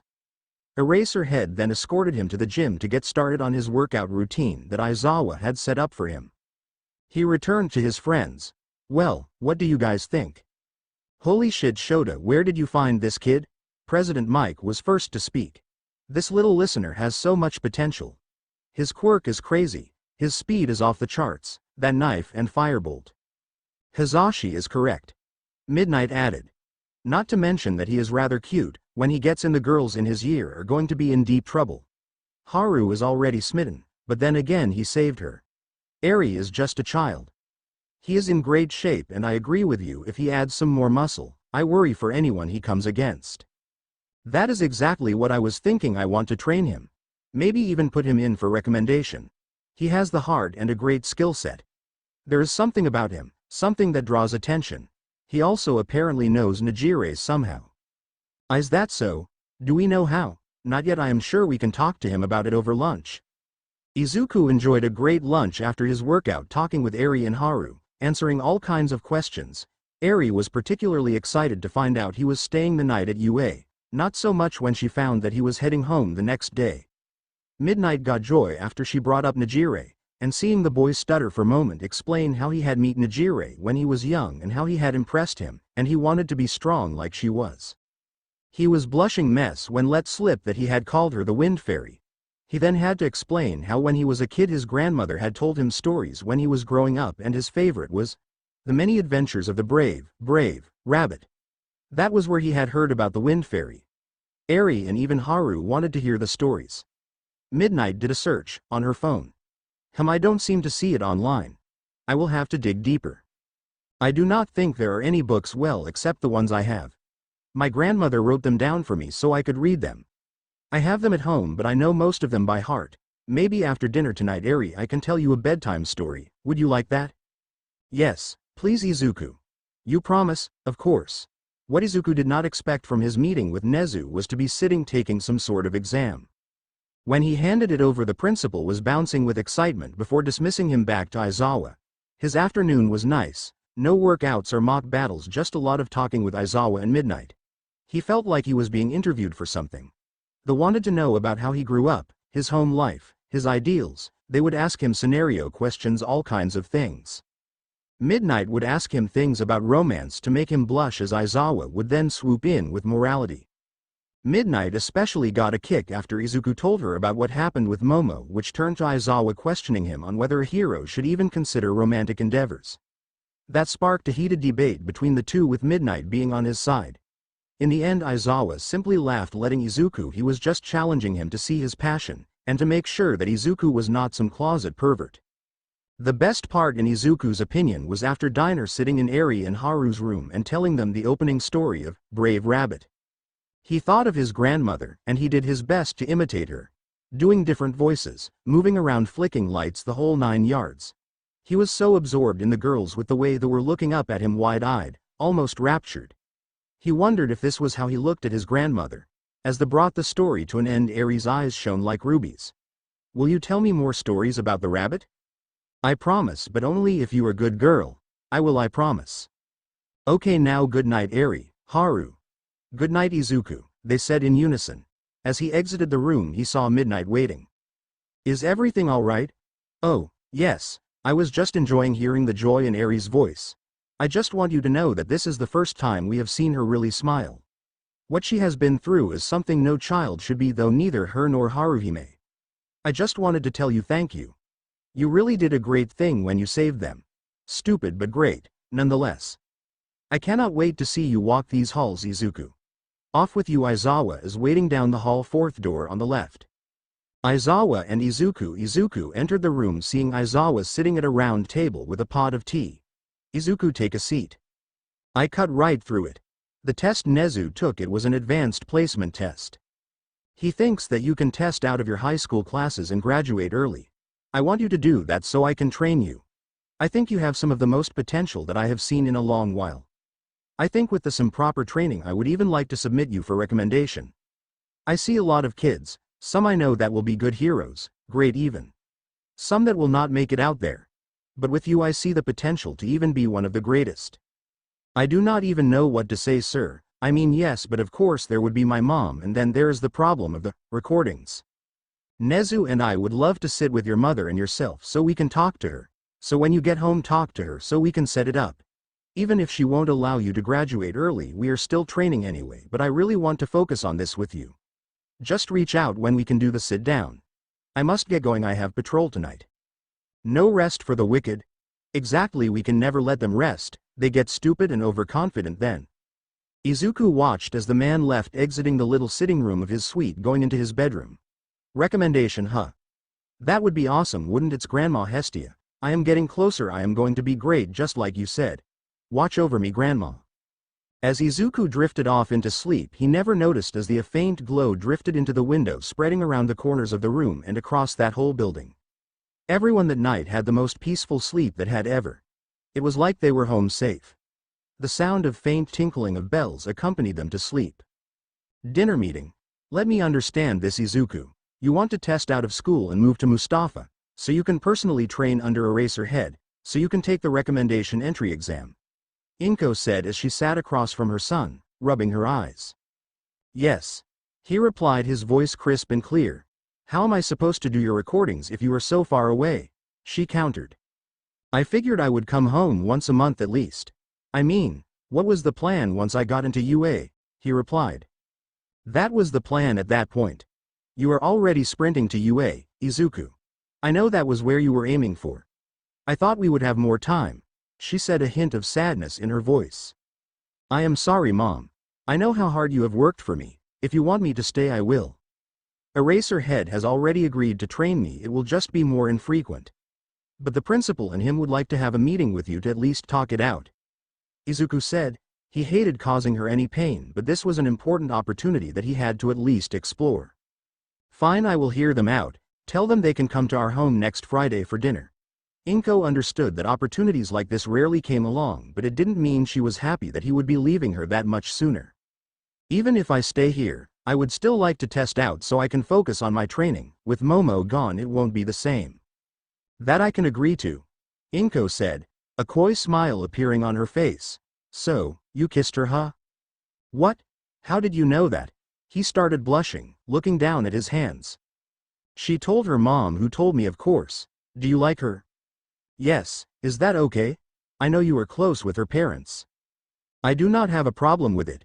I adore Momo. Her mother and I had feelings something like this would happen. How do you think you go into that school? You're the best mom in the world. He got up and gave her a kiss on the cheek. You go rest, I will take care of the dishes. Over the next week he informed his school that he was planning to test out. They made arrangements for him to do so. It would be a few weeks. Going to school without Momo was different. He was treated differently from when she was there. The boys seemed to ignore him more, but the girls seemed to come over and talk to him. That was fine with Izuku. He always got along better with girls anyway. Friday night finally came. His mother made sure he was presentable. As she was putting the finishing touches on dinner, the doorbell to the house rang. See to the door, Izuku. Dinner will be served in a moment. Lead them to the dining room. Yes, mother. Izuku walked over and opened the door. To his surprise, Eraserhead was wearing a dress shirt and tie. His hair was nicely combed, freshly shaved, and looking rather awake. Nezu was dressed sharply as always, riding on his shoulder. Eraserhead extended a cake. A gift. Thank you, Mr. Aizawa. Principal Nezu, welcome to our home. I will lead you to the dining room as dinner is about to be served. Izuku said, remembering all the manners Momo had taught him. Izuku led them into the dining room. After he was seated, he entered the kitchen to place the cake down. Mom there seated and they brought cake. That's nice, now help me bring the food out, she commanded. The dinner was nice. Polite conversation was had. As dinner concluded, Inko turned to Izuku. Izuku, please clear the table, do the dishes, and then prepare the tea and cake. I wish to talk with our guests. Izuku gulped. He had wanted to be there for the conversation, but apparently he was being banished. Yes, Mom. Mr. Aizawa, Principal Nezu is golden tips suitable for you. Whatever you choose to serve will be just nice, the principal said as the boy disappeared. Inko waited for a moment. So you want to take my boy and train him, Mr. Aizawa? Yes, Ms. Midoriya. The pro hero replied as he straightened in his seat. Inko is fine, she said. Shota, he said, placing his hand lightly to his chest and bowing his head to her. Well, Shota, why should I allow such a thing? Her voice making perfectly clear how important Izuku was to her. To be perfectly honest, I think your son has a chance to be a once-in-a-lifetime hero. His skills are astounding for one so young. Well, he has had some formal training. I think he can benefit from what I can offer him. I will still train him the best I can if you do not allow him to move to Mustafa. But if he is closer, I can oversee him more and be more hands-on. He has great instincts, though I would like to curve his rush in and figure it out later impulses, Aizawa said. And his education? That will be overseen by me, madam. The principal spoke up. I gave him a little test and he tested rather highly. I was the one that suggested he test out. There was little for him to learn from that academy. I will make sure to continue his education by overseeing it personally. I believe he could possibly pass the written exam now. Wouldn't that be favoritism over the other students? Inko asked. No, there are very few students that are at this point. Ms. Yaoyorozu is another, but I encourage her to take the opportunity to study abroad. She is not taking high school courses while there. She tested out before she left. I have a few other recommended students that I offer guidance to as well. You are aware of his needs that come with his quirk, correct? You mean his recordings? Aizawa said. Yes, we are aware. How would you propose we handle that, with him being so far away? That is where I come in again. Nezu said. I have a couple of options. 1. I will pay for his transportation fees to come back once a month. 2. I would like you to come work for me at UA. Inko raised an eyebrow, suppressing the look of shock. Why would you want that? I have read your records from the hospital here. You are an impeccable doctor and surgeon. Your director speaks very highly of you. Our head doctor recovery girl has been looking for someone to succeed her as she would like to retire in few years. As I am sure you aware, I do not have a healing quirk. Yes, but your quirk has aided you in work, has it not? You have used it to retrieve bullets, metal fragments and other foreign objects. You have been called in to consult with numerous hero cases. In fact, Best Jeanist still talks about how you were able to extract the bullet from his leg with such precision and care that he is sure you speed up his recovery by months. I talked to some of the other heroes that you have operated on and they all had nothing but praise for you. He tapped Aizawa, who pulled out an envelope. This is my offer. We can provide housing till you find something you like on your own. I will buy out your contract with your current hospital, and we will pay for your moving costs. Inko took the envelope, taking a quick look inside. That is generous. And the fact that I will be near my son while he attends UA is just a side bonus? A nice side bonus. Also, if I am honest, I am very interested if you can teach someone else to do these recordings. I am curious to know if it has to do with bloodline, as your quirk should have nothing to do with this. Teaching someone else would have the added benefit that there would be someone else who could help your son if you are unavailable. I will have to look over your offer and think about this. I would expect nothing less. Izuku, we are ready for tea and cake. Later that night. So Izuku, what do you think? Well, it is kind of a lot to process. I would like to have you closer for the recordings, and the thought of you being near is cool, but what do you want? I know that this is your time to step out and be a hero. Is it wrong that I want to be closer to you for a little longer? After what happened to your father, I know how quickly I can lose you. I understand. I will not make you any dumb promises like I won't get hurt because I already botched that one. But I promise I will do everything I can to come home safe. I want more time with you, and this is big opportunity as well. When Recovery Girl retires, I will be the new head of medical at UA. I will have my lawyer look over the contract, but I am sure they will not be able to find fault. Also, I want to see if I can train someone else also do your recordings. Just in case. Don't say that, Mom. Life can change in an instant, Izuku, we both know that. Only a fool thinks that it will all go according to plan. So if everything is good, I will make arrangements for the move. After you test out, I will send you on ahead while I get the house situated. I will talk to Nezu about you living in the on-campus housing till I get moved down and find a house I want to buy there. Inko let out a sly smile. Who knows, Izuku, maybe with living on campus you will get to see the Wind Fairy again. MMMOMMMM. Inko let out a laugh. Just no grandbabies yet, little rabbit. Inko called Nezu 3 days later to accept his offer.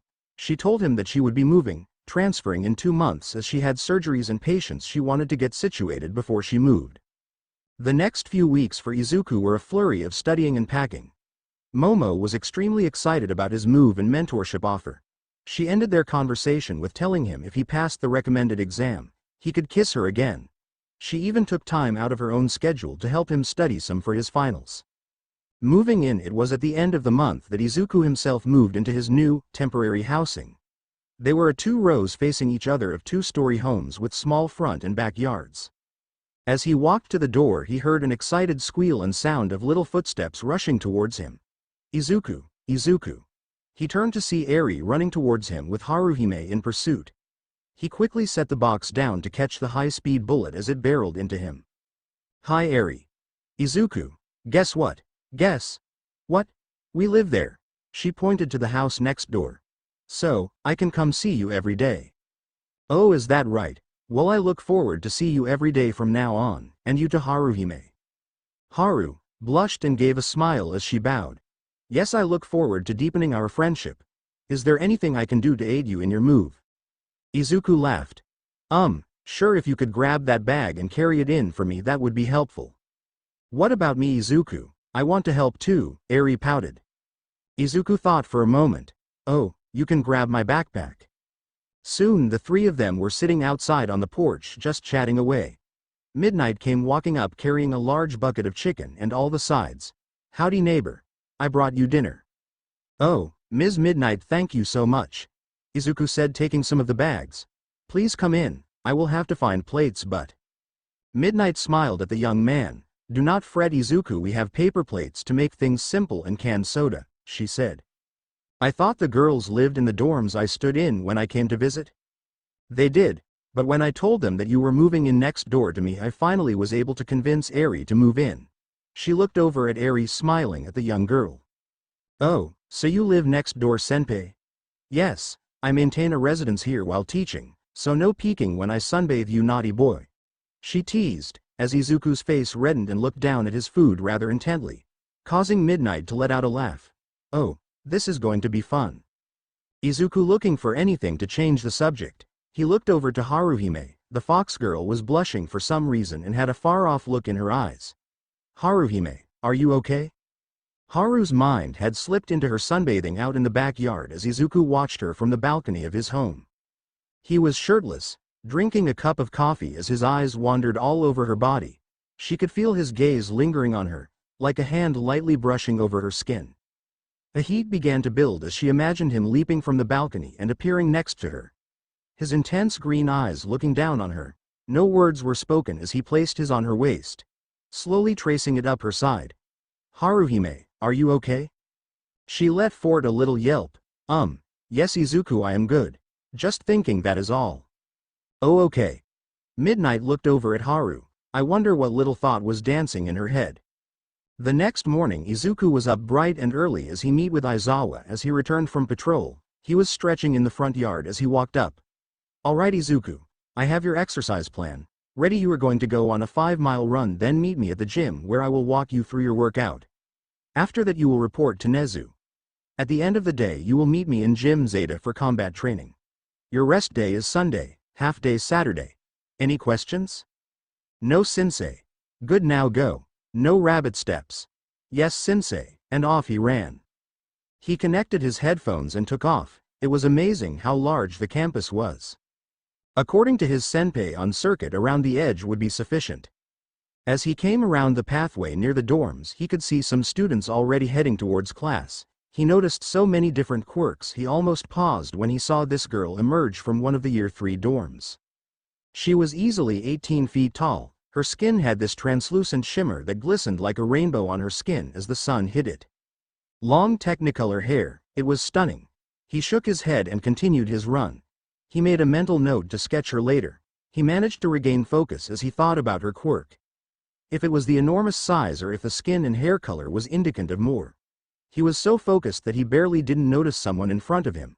Quickly he rabbit-stepped, appearing past them. I am so sorry, I zoned out and... Well, hello there, dump truck kid. What are you doing here? Are you here trying to see the wind fairy? Oh, did you sneak onto campus just to see me? Are you in love with me? Do you think I am cute? You're kind of cute. I like your white hair. Wait, how did you get past the barrier?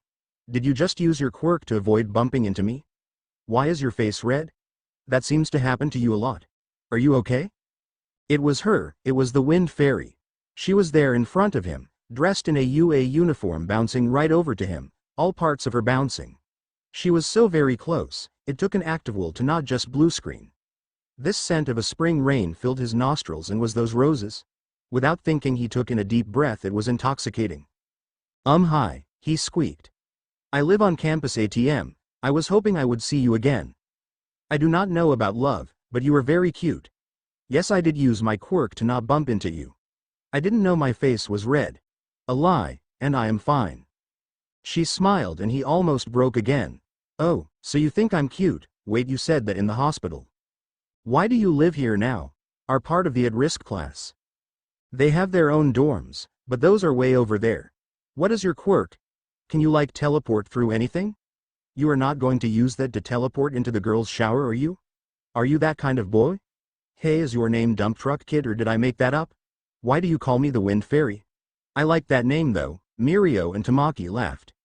Yu says it fits because I am an airhead. But why would my head be full of air? So, what do you think? My mom is going to be working here under Recovery Girl, and I am training for the recommended exam. I didn't know there was an at-risk class. My quirk is Divine Blessing and I used Rabbit Step to not bump into yet. I can teleport through a wall, but if I don't know what's on the other side it can really injure me or may even kill me. That was a very painful experience. I would never peep in the girls' shower, that would just be wrong. I am not that kind of boy. You made up that name for me. My name is Izuku Midoriya. My grandma would tell me stories as a kid, and when I first saw you in the park you reminded me of a character because of your wind power. Wait, is it even really wind? Do you have a wind power? Are Mirio, Tamaki and Yu your friends? I do not think that airhead means what you were thinking. What is your name? I can just keep calling you the Wind Fairy. You answered all my questions. Wow, no one does that. What is Divine Blessing and Rabbit Step? Do you have two quirks?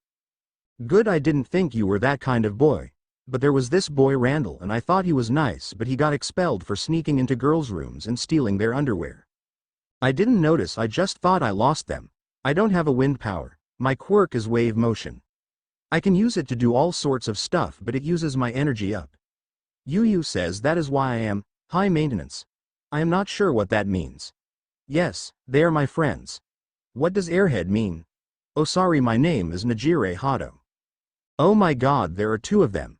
A girl with short red hair said, walking up with a taller muscular boy with blonde hair and big smile, and boy with indigo hair and eyes that looked like he would rather the earth swallow him alive than be here. Oh, Izuku, this is Yu. Najire exclaimed as she bounded over and hugged the girl, causing her to flush slightly. And this is Mirio and this is Tamaki, he is super friendly. Izuku turned and bowed. Morning, senpais.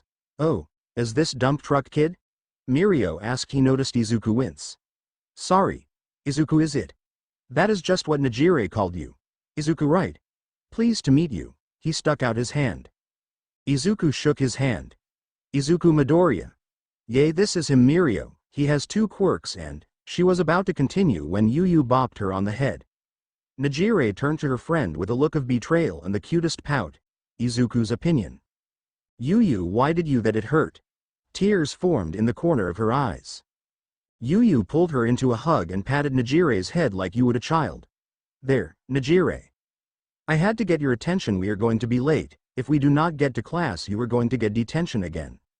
Right, I don't want that. See you later, Izuku. She was immediately bubbly again as she grabbed Yu by the hand and raced off. Izuku almost got whiplash from the sudden change, as the boys followed after the girls.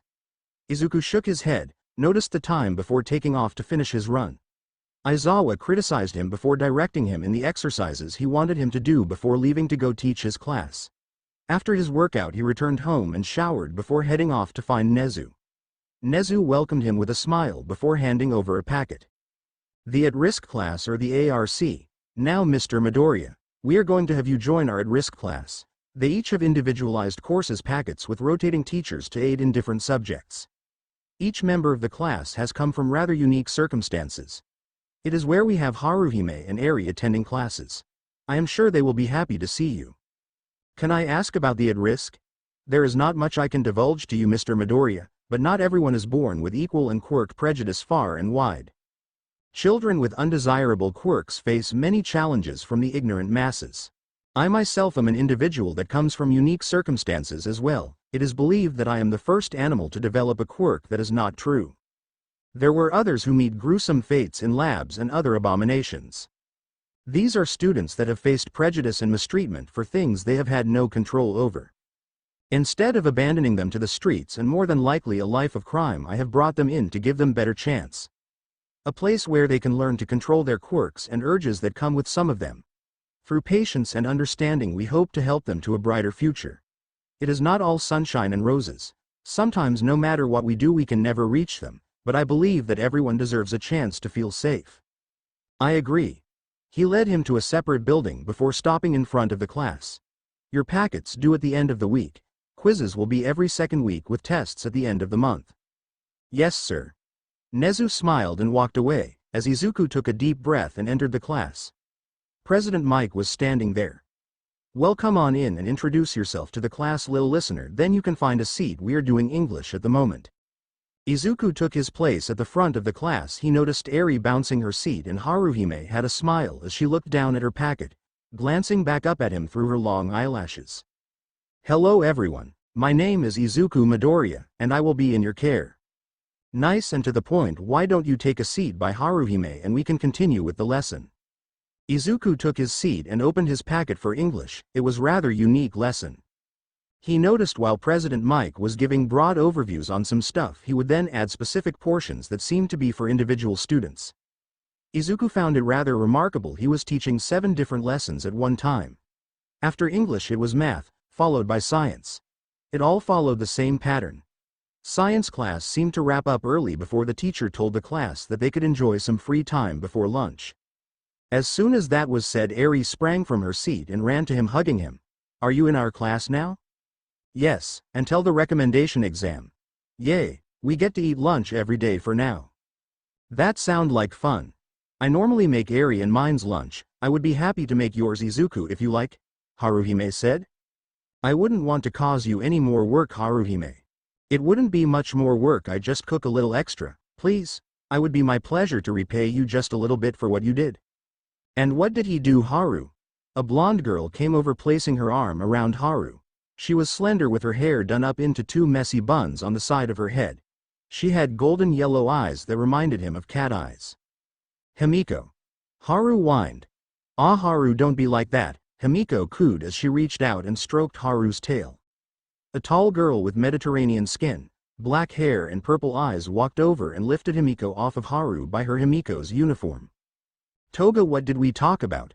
Don't pet the fox without permission. But Aisha, she is so cute, I just want to gobble her all up.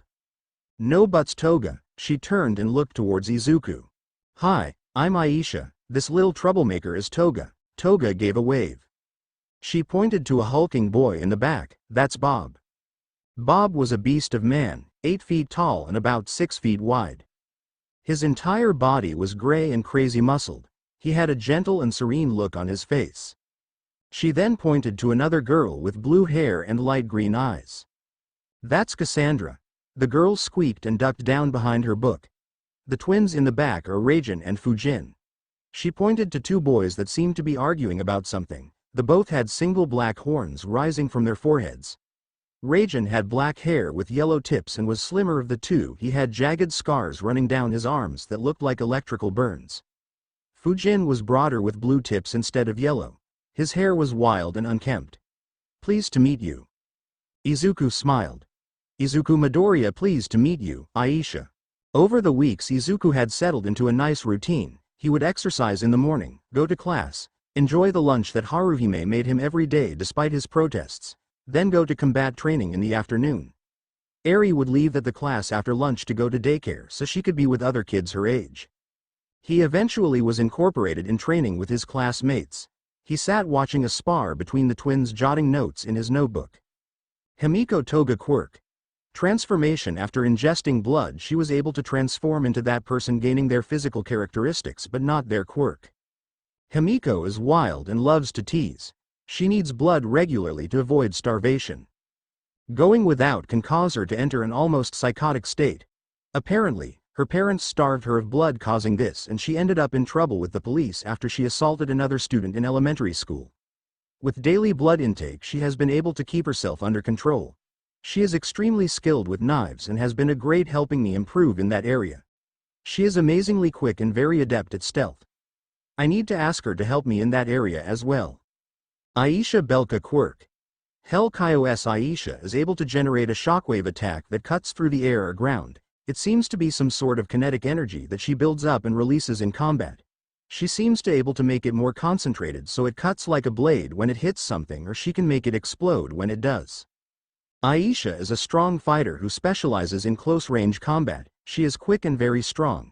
It is possible that the energy she stores increases this. Aisha found Toga on the streets and helped her out. They do not talk about it much. Cassandra Leon quirk. Soul Light Cassandra can heal and restore someone's stamina from a distance or by touch. This is also reversible. She doesn't use this part of her quirk, preferring to stay in the back and heal. She has a staff that she uses to focus her power and defend herself. Second quirk, Foresight. Cassandra talks about things she dreams about. They are vague and hard to understand. No one seems to take them seriously, but I had lost the action figure that Ochako gave me, and after talking about it in class the next morning, Cassandra told me about her dream the following day. That 13 was drifting in void of darkness, hindered from sight by clothing of the sea. I found it under my bed behind my swim trunks. She seemed very happy that I believed her and listened. Cassandra is very shy and timid, but a great healer in combat and very situationally aware. She wants to try and join the hero course next year. Her quirk awakened when she was very young and she hurt people. This of course scared her greatly when it happened. It was thought that all she could do was hurt people. It wasn't until her friend was hurt in a serious accident that it was found that she could actually heal people. She is at UA to train under Recovery Girl for the recommended exam as well. Robert. Bob. Fix quirk. Rage. The more angry Bob gets, the stronger Bob gets. The stronger Bob is, the harder it is to hurt him. Bob is terrifying once he gets going, but unfortunately or fortunately he is super gentle and doesn't like to fight. A mistake that people assume is that Bob is not intelligent or that he is slow. He appears to be of above average intelligence, but he excels in science and biology. He loves animals. He is extremely gentle but seems to experience pain to a higher degree than others. This is what normally starts the fight. Once he enters battle, though, he seems to have a singular focus on his opponent or opponents. He attacks in a straightforward manner. They can stop him when either his opponent is unconscious or when they play a recording from his mother. He has a very strong protective instinct, especially it seems when it comes to Eri. Raijin quirk. Lightning. Raijin can fire lightning from his hand and even seems to able form it into shields. His emotions influence the level of power he puts out. If he gets too angry, he loses control. Apparently this was triggered in an extreme fashion when his father was attacked and killed by a biker gang while they were on a family trip and had broken down on the side of the road. Raijin is very quick to anger and responds harshly to most situations. The exception seems to be Eri. His patience with her is surprising. He fights with his twin all the time. They never seem to agree on anything. Spicy curry versus mild. Whatever show they just watched. One likes it, the other is that it was terrible. It is not a question of if they love each other, just that they really can't agree on anything. Fujin quirk. Divine Wind. Fujin can channel and create powerful wind attacks. It seems that he can even summon hurricane force winds if angered enough. See Raijin's entry on how that was found out. Fujin is calm and takes a lot to get annoyed. I have never seen him angry, but once he gets going, well, he is a force. He seems to love fighting with Raijin. Haruhime quirk. Top secret. Haru has such an amazing quirk, but I can't write about it here. She is learning how to physically defend herself and has started joining me on my runs some days. She is the only other person I know that knows the story of the Argonaut. She is very gentle and kind, and seems to like taking care of people. My mom likes her well. She reminds me of Sanjo. Eri quirk. Top secret 2CND quirk. Unicorn. Third quirk. Cuteness overload. Fourth quirk. Second apple stomach. This quirk has been witnessed, though Mom and Recovery Girl deny this. I have seen her after a full meal eat 3 candy apples. More research is needed. Note. I have been ground for 2 weeks for sneaking Eri candy apples. It was worth it. Himiko and Aisha have taken up my cause. The second chance class have all sworn blood oaths to protect Eri. Izuku versus the twins. Izuku was breathing heavily, his workout clothes were tattered, and he had a nice cut on his side. His opponents, on the other hand, were doing much better. Fujin and Raijin were slightly worse for wear, but most of the damage had come during the first part of the battle. Izuku had tried to take them down fast to prevent what he was now facing. Fujin had a bloodied arm, Raijin a bruise on his cheek, but not much other damage was noticeable. They were standing together, a shield of wind and lightning surrounded them, it was intense. The shield had made Firebolt completely ineffective, it simply dissipated before touching them. Getting inside the shield was just as difficult, there was little room between them and it. His last charge had resulted in him being knocked into the shield and then back out of it. He might be able to bust in with Argo Vesta, but that would leave him at the mercy of one of the brothers. Dodging the wind was damn near impossible, but even if he did break in and take down Fujin, Raijin was going to decimate him before he could make any progress. He could not win. "I yield," he said as he fell to his butt, feeling slightly dejected. He had lost again. Yes, it was 2-on-1, but even in the 1-on-1s he was 50-50 against most of the class. Well, unless you counted Cassandra and Haruhime, but that was not even fair. Fighting one of the brothers was a task and half. Toga's skill with a knife was far better than his. Aisha was just a terror.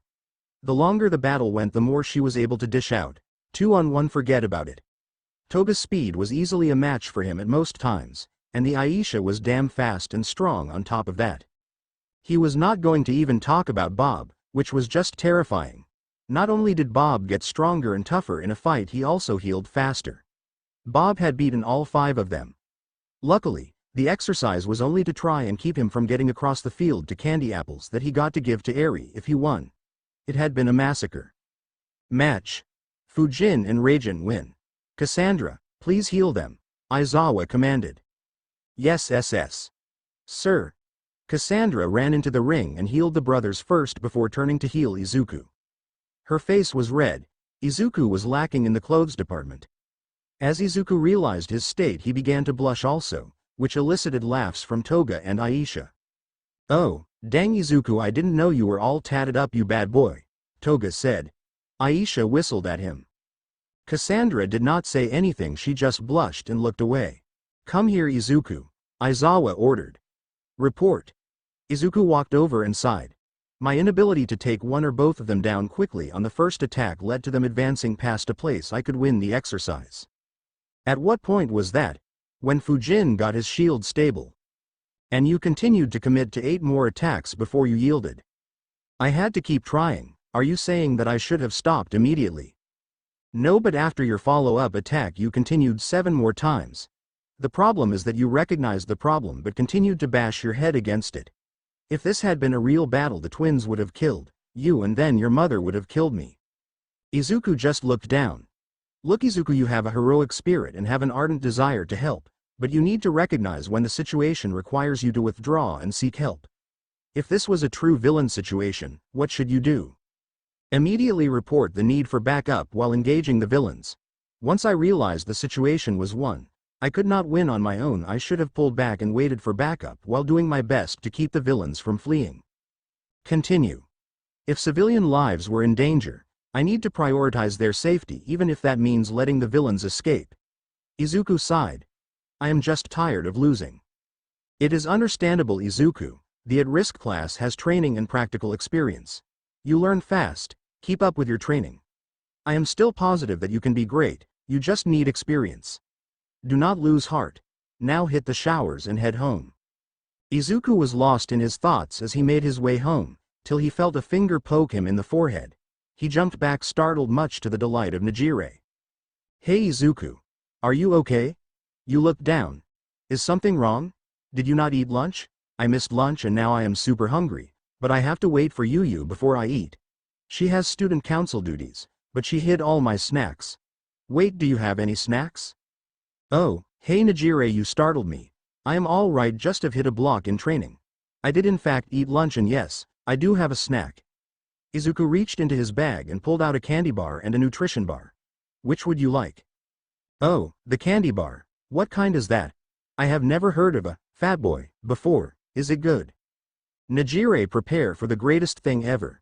"Oh, probably no one has ever heard of them, they are from England. I have a friend taking some classes at Cambridge University and she met the guy who makes them. She sent me several cases. I don't know if this is the greatest thing ever, but thank you." She looked at the bright red wrapper and slowly opened it. She could smell the chocolate and some sort of nut.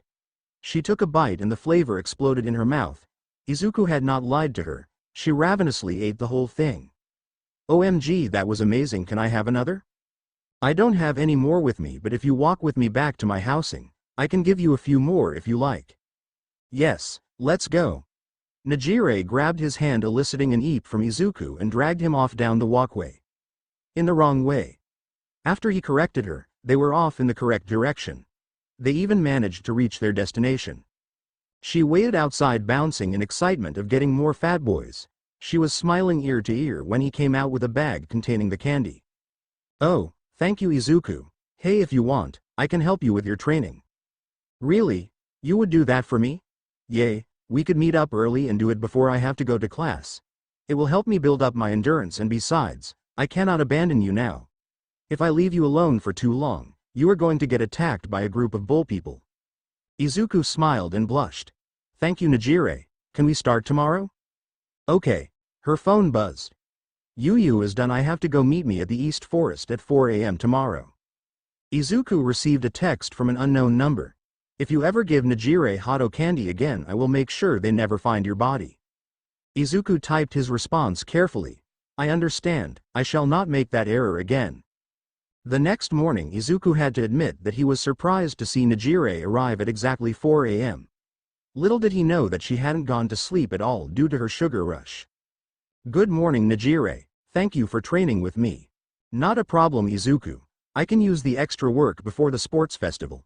Now you are going to attack me and try not to get hit. The goal is for you to tag me anywhere on my body. No teleporting or fire blasts. Do you understand? Yes, ma'am. She floated up and back to the edge of the trees. No, come get me, Izu. He raced after her as she flew back into the trees. Izuku found something especially important things out that morning. Nejire Hado is extremely fast, strong, and for some reason really enjoyed knocking him out when he got close. He woke up several times lying on the forest floor. Also, she was a particularly good teacher despite her normal excitable state. When they were training, she was focused and calm. Once he got used to her pattern, she would alter it slightly, forcing him to adapt. The Wind Fairy was not to be trifled with. After chasing her for 2 hours and never catching her, she called the practice as she had to get ready for class. A class the Nejire never made to a sugar crash. Izuku lay panting on the forest floor. A smile spreading across his face. He had just literally spent the last 2 hours chasing the Wind Fairy. He wanted to catch up, he wanted to catch her, ever since he was young, and here he was chasing her for real. Izuku continued to train with Nejire for 3 weeks before the sports festival. Soon they were joined by Yu, whose quirk deprivation, which robbed a target of some or if not all of their senses, was added to the training. Yu needed to maintain a line of sight to take away a target's senses. Tamaki came in during last week. His quirk manifest had Izuku reeling. On the last day she let him use all his abilities. On the final try he tagged her leg. Izuku could have sworn he had won the lottery. The feeling was more electric.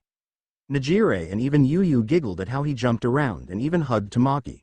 That made the girls burst out laughing, and Tamaki wanted to disappear. Sorry about that, Tamaki. Thank you so much, Nejire and Yu. I really appreciate you 3 taking the time to help with this training. It was our pleasure, Izuku, Yu said. Make sure you root for us at the festival. Of course. But you will root for me the most, right, Izuku? Nejire said as she floated close to his face. Izuku blushed and looked down before he responded. Of course, Nejire. Nejire giggled and pulled him into a hug, which caused the poor boy to blue screen. That's for finally tagging me. See you around. The trio left, with Izuku slowly coming online soon thereafter. Training Izuku was faring better in training with his dodging and speed. He still had not been able to beat the twins, but he was doing much better with Aisha and Himiko. His knife skills were also vastly improving between Himiko and Aizawa. Then his mother came to live at UA until she found a house for them. After she did his recording, to say his improvement was dramatic would be an understatement. Did you mother perform a recording last night? Aizawa said. Yes, it was like the second thing we did after hugging for like 10 minutes, Izuku said with a smile. I have never been apart from her for that long. It was more difficult than I thought. We were apart when I was very little, but I had my grandma with me, so I didn't notice it as much. That is to be expected, you are young, But it is important that we find someone else that can do these recordings. The difference from her doing this and yesterday is simply put incredible. There may be times that you will not be in the same part of the country as her, and it could be months before you are reunited. Won't that be the same if we find someone else? If they are a pro hero, then they can be dispatched with you. It will not always be the case, but it is an answer. Also, it would be best to keep this weakness from getting out. If you ever reach the heights, I think you can then. If a villain found out, they may target your mother. While she will be working here, she is going to be living off campus. Izuku frowned. He had considered that, but not to the extent of his mom being the target of villain attacks. If you noticed such a dramatic change between yesterday and today, I am sure that the others in the ARC, at risk class, will notice as well. That is a problem. You are going to have to hold back showing your improvement slowly. So basically lie. Essentially yes, Izuku. We just talked about what the risks are if word gets out. The less people who know a secret, the less people there are to spill it. Izuku knew he was right, but he did not like lying to people. Momo knew the truth already from all their time together. Lying to the ARC felt wrong. Especially since all of them were going for the hero course and could be his classmates soon. Now I have no choice. I still do not like it. I hate to tell you this, but you better get used to it. Sometimes we must lie to those we hold most dear to keep them safe. It is the ugly side of heroics. You cannot necessarily come home and tell your loved one about the top secret investigation you were working on. That is why I have a cat. I can tell her anything and do not have to worry about her disclosing information. So, your answer is get a cat? No, that is my answer. In the end, Izuku, it is your answer to find. I cannot tell you why you want to be a hero. Nor can you tell anyone else. It is their answer to find, and no two people have the same answer. It may be similar, but that is it. Why do you want to be a hero, Izuku? When I was little, I was inspired by the stories my grandmother told me. Then when I got older, it was by the fact that my father was. Then in the end, it is because I want to help people. I want to protect people. It may sound silly, but I want to be a light in the darkness. I am not even sure what that means. But when my grandmother was dying, I promised her that I would always smile even when it was the darkest. Izuku paused. My grandpa used to tell me the tale of Argonaut. I loved it. A hero that fought against such great odds and did so well. Not only did he inspire others to fight, but he caught the attention of the gods. I do not want to fight alone. I want to inspire others to rise and fight against the darkness or evil of this world. Heroes cannot do it alone. When I made that promise to my grandma Hestia, that word appeared on my back. Argonaut. I do not know if that means anything, but I want to believe it does. What about you? They said I couldn't do it because of my quirk, so I decided to prove them all wrong. So, your motivation was to give everyone who told you that you couldn't do it was to do it so you could give them the metaphorical middle finger? Pretty much. Izuku laughed. Jim Gamma Izuku stood next to a table with candy apples with only Haruhime standing next to him.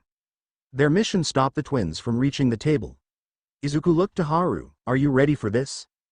Yes, I think so. The principal said we need to practice this to see how it works, and since I have already told you about my quirk. Okay then, Haru. I believe in you. Haru clasped her hands in front of her and closed her eyes, taking a deep breath before beginning. Grow. Bless the vessel with divine power, a tower of riches for a tower of wishes. And tell the tolling of the bell I call upon thy glory in illusion. Let him grow this golden light provided by the gods above. For this body that has devoured divine gifts with the pounding of a mallet into the ground. May thou be blessed, let him grow Uchide no Kozuchi. Dance and whirl. The bright light that had surrounded her tail flew off and enveloped Izuku. It was amazing. He felt stronger, faster, he just felt better. It was like after he fought the Overhaul and Asterius. He took a deep breath and began to push Firebolt into this blade. The change was immediate. He could feel it. Fujin and Raijin stepped onto the street, wrapped in wind and lighting. One shot was all he had. Once chance to do this. He burst forth, leaving a deep divot in the concrete and a blast of wind in his wake. The twins smiled as lightning fired forth. Izuku could see it as clear as day. It was slow. He simply rabbit-stepped to the side, keeping his momentum forward. He was moving faster than he had even dreamed. Fire meet wind and lightning. The explosion was immense. It knocked Haru off her feet. When the smoke cleared, all three boys were unconscious. Izuku was smiling. Nezu sitting in the control room, he was clapping his hands gleefully. Did you see that? She can increase the power of someone's quirk. Now we need to have her try it on one of the professors. To test the effect. Is it wise for the little lady to go into the heroics class? If something like this was to get out, the ramifications are insane. Villains will be lining up around the block to get a hold of her, Snipe said. Haru wants to be a hero. She wants to help. In particular, she wants to support Izuku. He saved her and Eri. We cannot hold her here forever. That would make us no better than Overhaul. The same thing could be said for Eri and Rewind, Midnight added. We need to train her then. She needs to be able to do more than just this spell. She has no combat ability. Luckily, she has taken to exercising with Izuku at the very least. Aizawa said, rubbing his temples. As far as heroics class, we are going to make sure the students sign NDAs the first day. Hopefully, we can train her to do it without the chant. Doing that in the middle of a battle will just paint a target on her back even more. Himiko and Aisha are close with her. Maybe we can bring them into the fold. Other students that are looking out for her would be beneficial, Midnight said. We cannot let her perform at the sports festival, that is for damn sure, or take an outside internship, Cementos said from the corner of the room. For now, we should let her choose who she tells about her quirk. Nomori, you need to sit down and have a serious talk about this with her. Explain the trouble that people knowing what she can do will cause and what she needs to do for us to allow her into the heroics course. You should begin training her right away as well. She needs extensive physical training and quirk training to eliminate the need for a chant if she can manage it. Nezu said. Now with expansion of the heroics class to 25 members to accommodate the addition of the ARC, we are going to increase the number of recommended students to 3. And after reading your proposal, Aizawa, there will be a probationary seat added for those whose quirk is at a disadvantage in the entrance exam. Now if you will excuse me, I have an interview with a potential new teacher. Izuku carried the final box into his new room. Looking around, he smiled. It was nice, with a large window. He walked downstairs using the towel wrapped around his shoulders to wipe his face and smiled seeing his mom unpacking boxes in the kitchen, Haruhime and Eri next to her. Himiko and Aisha came walking from one of the back rooms. All your clothes are hung up, Mamadoriya, Toga called out with a smile. Thank you, dears. Would you mind checking on Cassandra in the office? She was putting up the books. Sure thing, Aisha responded, dragging Himiko off. The door opened and in walked Bob carrying the new refrigerator. Just set it there in the opening, Bob. Make sure someone plugs it in before you push it back. Bob nodded and walked over. He smiled when he saw Izuku go to assist. Fujin and Reijin followed with a large part of the new sectional couch. You boys know where to set it? Midnight called from behind them. Aizawa came walking in behind the group carrying the coffee table. That is the last of it, Inko. The movers are ready to settle up. Thank you, Shota. Nomori, if you wouldn't mind, the envelope is there on the counter. Midnight aka Nomori walked over and grabbed the envelope and headed out the door. Gotcha, covered Inko. As Izuku moved out of the way so Bob could put the refrigerator in its final spot, mother and son shared a look and huge smiles. Everything was coming together.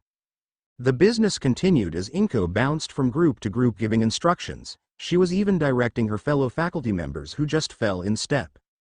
Inko's arrival at the school had made Izuku somewhat nervous, but he soon realized that he had no reason to worry.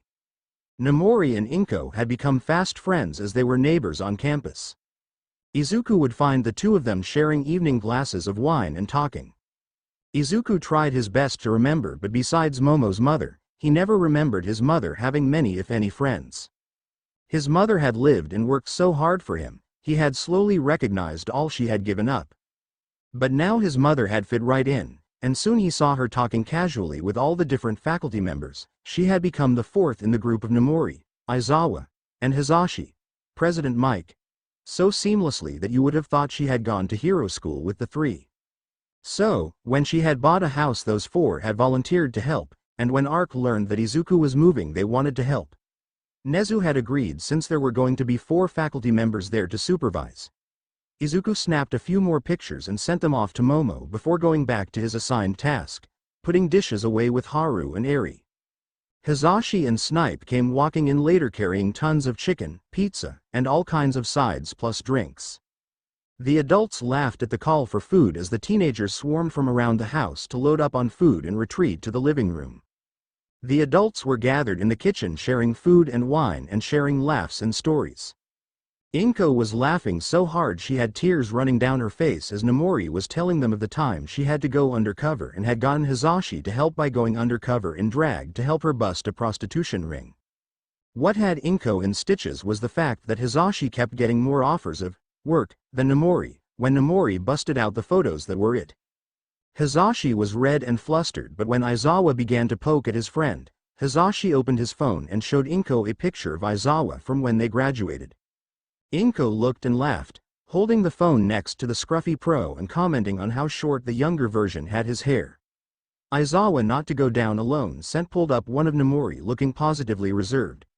It continued like this with them all showing pictures of friends from their youth. Nomori was commenting on how unfair it was that they didn't have any ammo when her phone buzzed with an incoming file. White Rabbit. You didn't get this from me. Nomori opened the attached file and there were all kinds of pictures of Inko from her high school and some from college. Nomori of course found the most unflattering ones and showed the first one. Inko's eyes widened. That's at Izuku I am showing Haru your baby pictures. Moom. Laughter erupted from both rooms. Haru opened her phone and she just squealed. Cassandra, Himiko, and Alicia rushed and looked over her shoulder. There on Haru's phone was a picture of Izuku in an All Might onesie, holding an All Might doll doing the hands on the hip pose with the biggest grin. Izuku went beet red. You're evil. The adults burst into laughter. It was a great night.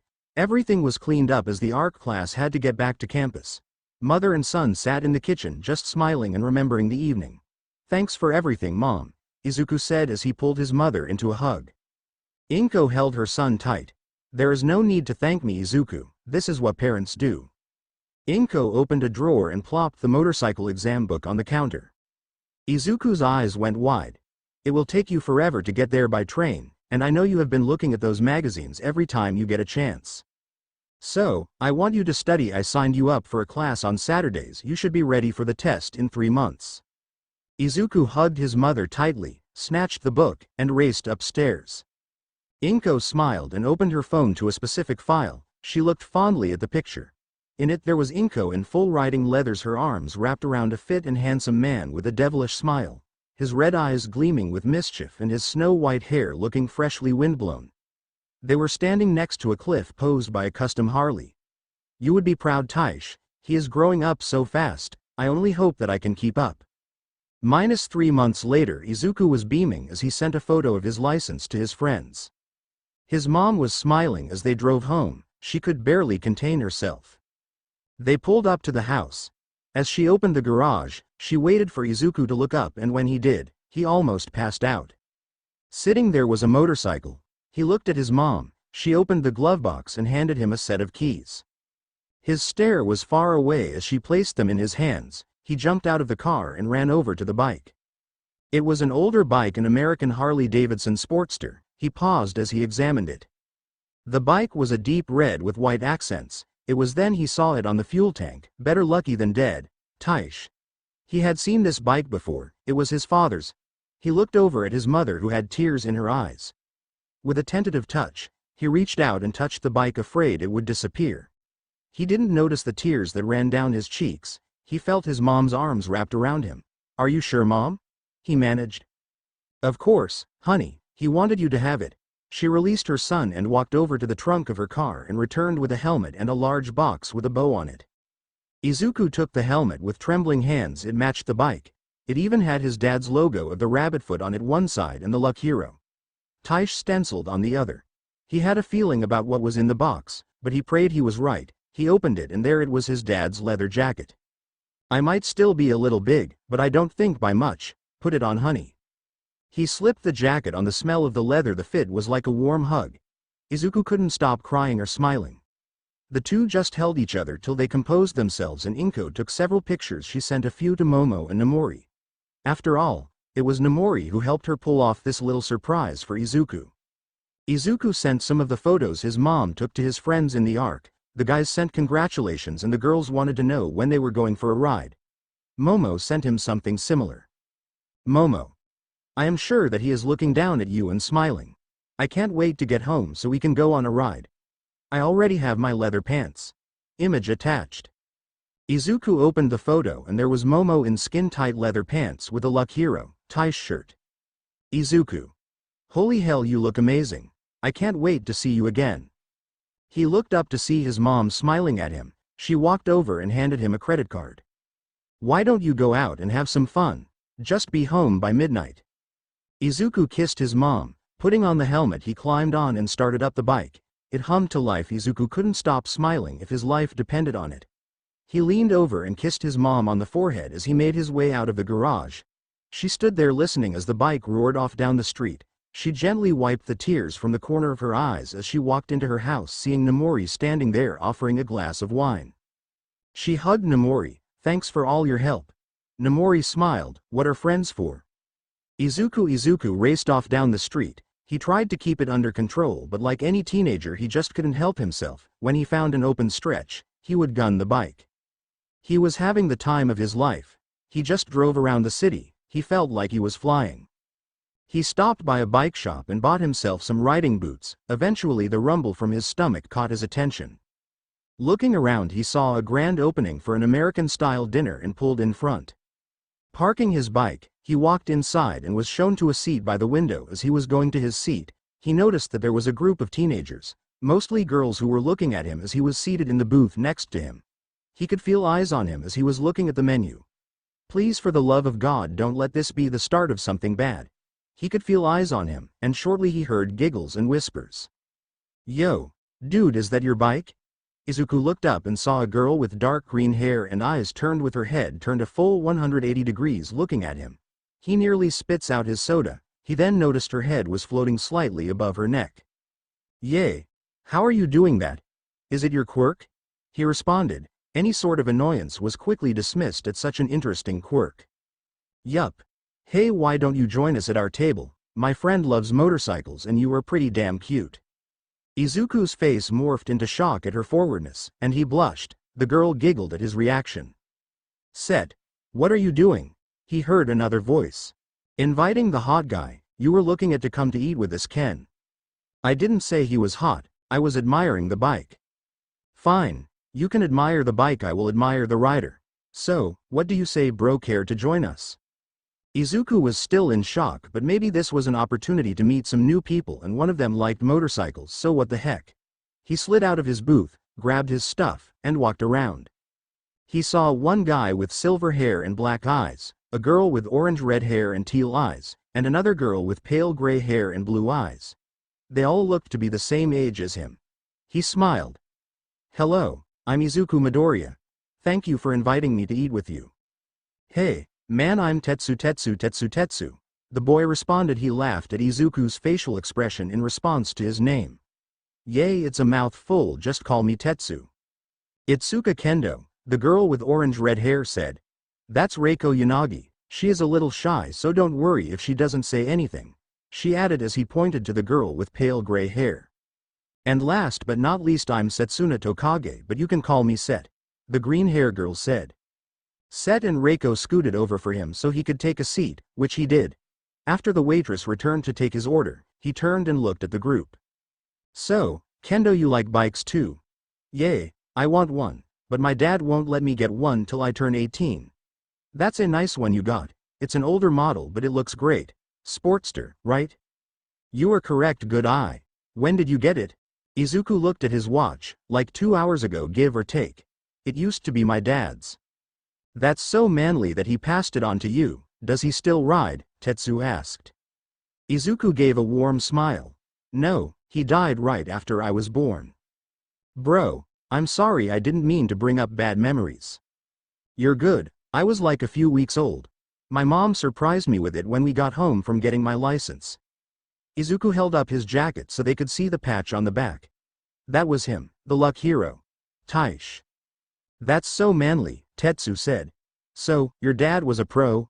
Is your mom one? Set asked. No, my mom is a doctor, she just got a job at UA. For reals? Are you applying for UA? Set followed up.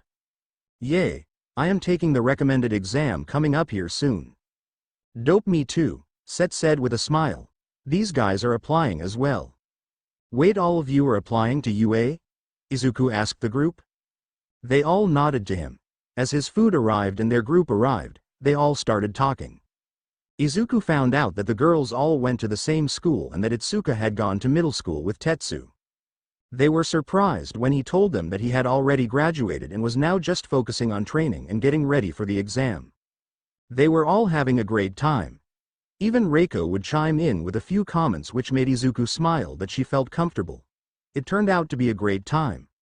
They all were standing outside talking more while Itsuka looked over his bike, till they all had to leave to catch their trains. They exchanged contact info before separating. Izuku promised to take Itsuka and set for a ride another time. He would have done so now, but he didn't have a spare helmet, much to Itsuka's disappointment. Izuku watched them walk off towards the station before he climbed on his bike and went off into the city once more. Little did he know that someone had taken a particular interest in him. Somewhere Kai Chisaki sat in his group's fallback location as their primary base had been raided by the police. Kai was not in good mood. First, they lost Eri and Haruhime, then the compound gets raided, and now he was stuck in this shithole. His thoughts when there was a brief knock at his door and in walked Chrono. Kai looked at his number 1. This better be good news or else someone is getting exploded.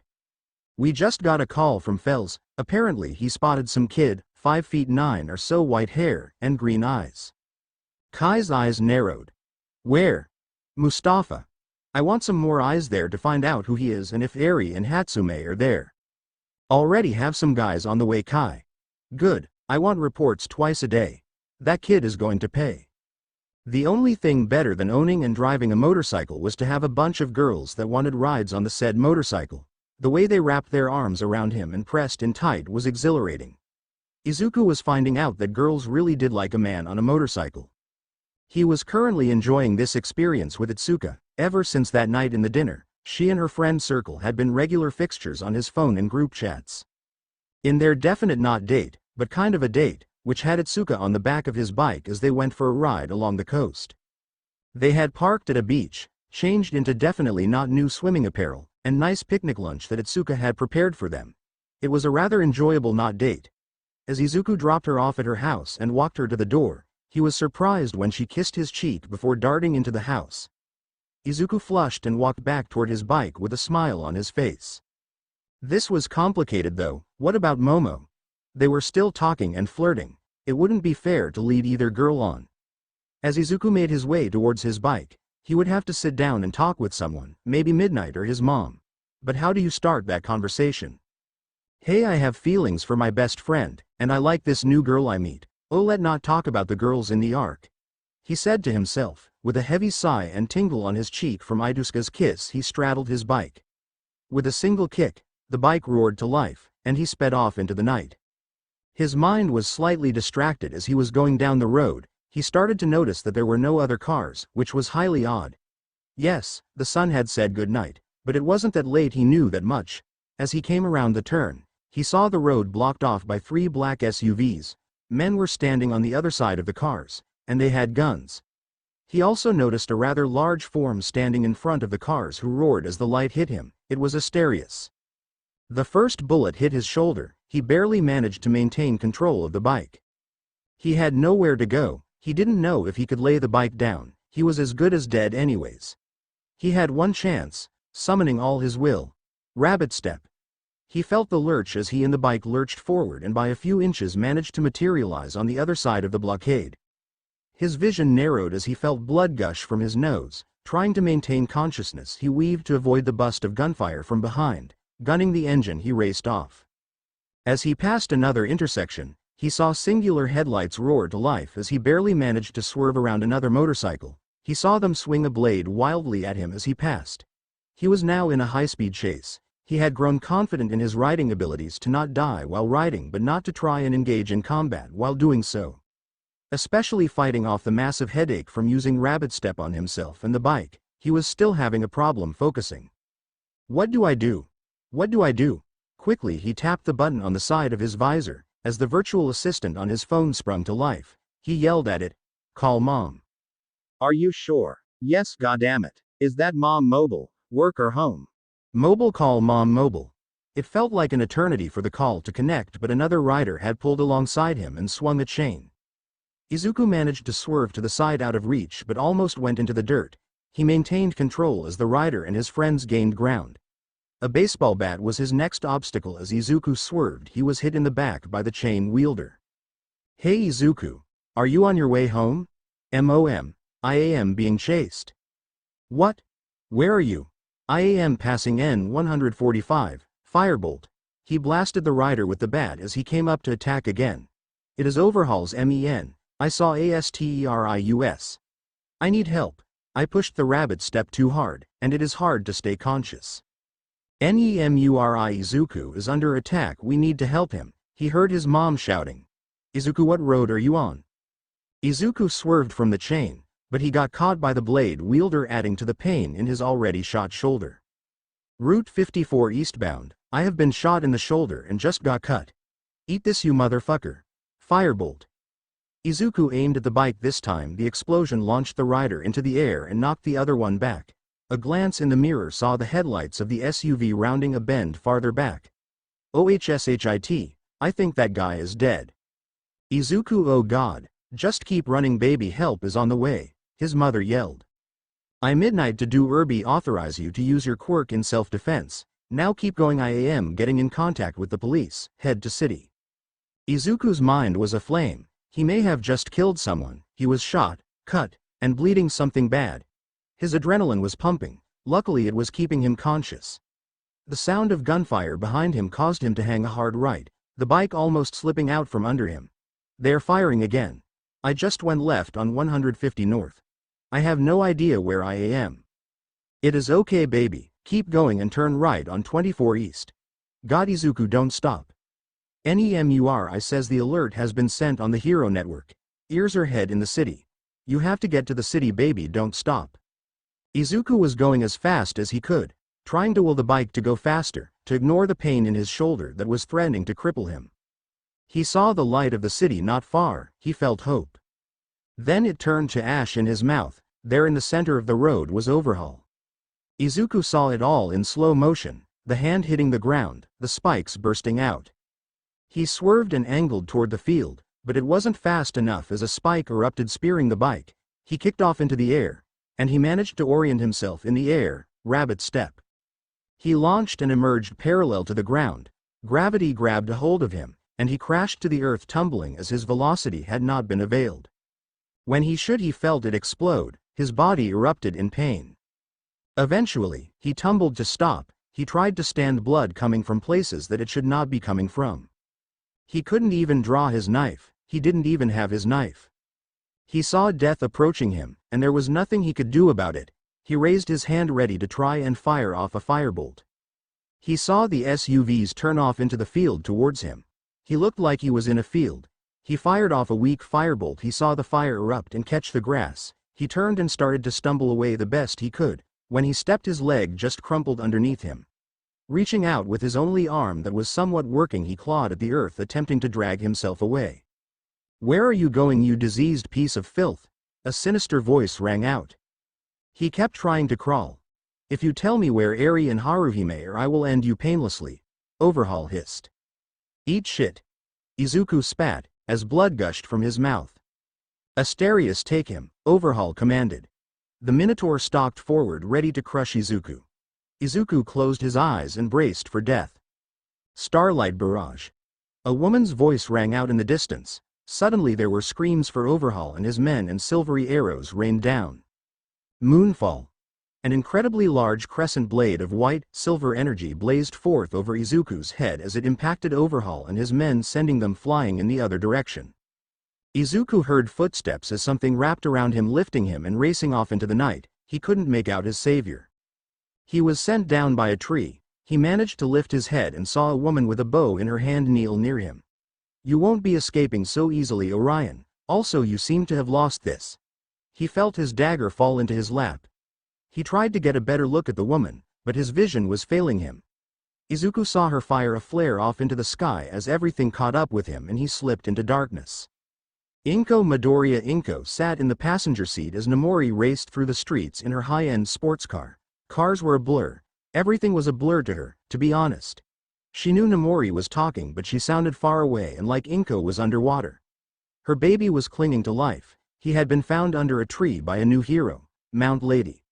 Unfortunately, Overhaul and Asterius had escaped capture, but the rest of his men had been caught by the arrival of Cammy Woods.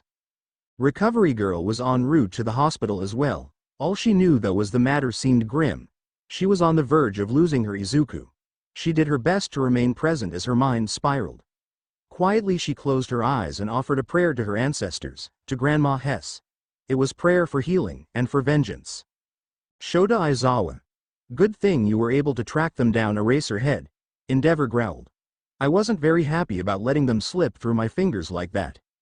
It is appreciated, Endeavor, but now that we know where they are nesting, they won't be free for long. We have backup on its way. As soon as he arrives we are clear to engage. Overhaul, that damn rabbit, had made a fool of him again by managing to avoid capture, though he still had hope that the boy would succumb to his wounds, but they were in trouble. He had lost some good men on that attempt. Fortunately, he still had his best men with him. They were going to raid that hospital and make sure that little shit was dead. Then the roof of the house caved in. Surrender villains, for I am here. Overhaul spun to see the #1 hero of Japan standing before him. The gates of the compound exploded as Endeavor and his sidekicks burst onto the property. Overhaul exploded the ground as he dashed to an escape tunnel. It was now a question of survival. It was pure chaos for the Shi Hasaikai at that point. Nameless foot soldiers launched themselves at the heroes, but as to be expected, All Might was having none of this. It wasn't until the 8 bullets stepped in. Rappa and Hekiji were able to stall the #1 hero long enough for Overhaul to make his escape. Hekiji with his quirk barrier and Rappa's strongarm, the duo was quite formidable. Right as Endeavor had breached the front door, a scream was heard as hundreds of the same-looking man came pouring in from every direction. His cries of, "Save me, let me kill you," were enough to give even the most hardened hero pause. But Endeavor was no ordinary hero, and he was not about to allow All Might to take all the glory for this encounter. While the battle raged above him, Overhaul followed by Asterius made their way through the tunnels. A quick escape was soon neutralized when he came face to face with the underground hero Eraserhead. "Leaving so soon, Kai, after we went through all this trouble for you? You really shouldn't have, but since you did we might as well send you off in a body bag." Morning hospital consciousness slowly came back to Izuku. His eyes fluttered open to find himself in a hospital bed staring up at the world's most boring ceiling tiles. Why can't hospitals ever have murals or painted tiles on the ceiling, always drab and white? He mused. As his eyes adjusted, he saw his mom asleep with her head on the bottom of the bed, and Midnight and Eraserhead in the corner talking quietly. He didn't even have to say anything as they took notice that he was awake. Midnight went over to gently wake up his mother as Eraserhead came over. "We will talk after you get smothered by Inko. Glad to see you are up. I will let the Ark know what is going on." True to the pro-hero's prediction, his mother immediately went to hug him, but it was surprisingly gentle. When he went to move, he understood why. His entire body was in pain. He noticed that one leg was in a cast as well as an arm. His shoulder was in a sling and his chest and midsection were heavily bandaged. His groan of pain brought his mother back to her senses. "Don't try to move, baby. I will let the doctor know you are awake so we can get you some pain medicine. Recovery Girl will be back later so she can heal you some with her quirk. She could only assist with the surgery as you were too weak for her treatment." "What's the damage?" "Honestly, it is bad, baby. You were shot, the bullet broke your collarbone, the slash damaged some tendons, you broke your tibia and fibula in your right leg, fractured the femur in the left, broke 3 ribs, your elbow, multiple concussions, and bruising. If not for Recovery Girl you would be facing the possibility of permanent damage, baby, but between her and the doctors here you should make a full recovery. They are raiding Overhaul's base of operations as we speak. Hopefully we should be able to put an end to this tonight." Midnight set her hand on Inko's shoulder, giving it a friendly squeeze. In a seedy bar, Overhaul stood outside the seedy bar, his hand hesitant to open the door. The last thing he wanted to do was get indebted to the monster in the dark, but he was out of options. Eri and Haruhime had escaped. His home had been raided, the old man was taken, his organization was scattered or in custody. That damn rabbit was still alive, and they had just survived a raid led by Endeavor, fucking All Might and that goddamn prick Eraserhead. If it wasn't for Overhaul's quirk they would be too beaten and broken to move. Thankfully Chrono, Asterius, Didoro, and Hekiji had managed to escape, but they were on the run and in need of allies, even ones such as these. Kai rolled his shoulders. Didoro, you and Hekiji wait out here in case shit goes sideways. Asterius, Chrono, you come with me and stay alert. Kai rolled his shoulders. It was time to play the game and put up an act. He had never liked this part of life, but it what was needed if what was left of his family were going to survive. The trio entered the bar. It was run down. The tables looked like they were about to fall apart. What caught Overhaul's attention was the man behind the bar. He was of decent height, but that did not catch Overhaul's attention. The bartender's body appeared to be completely made of a dark purple mist, with two glowing yellow eyes peering out from the darkness.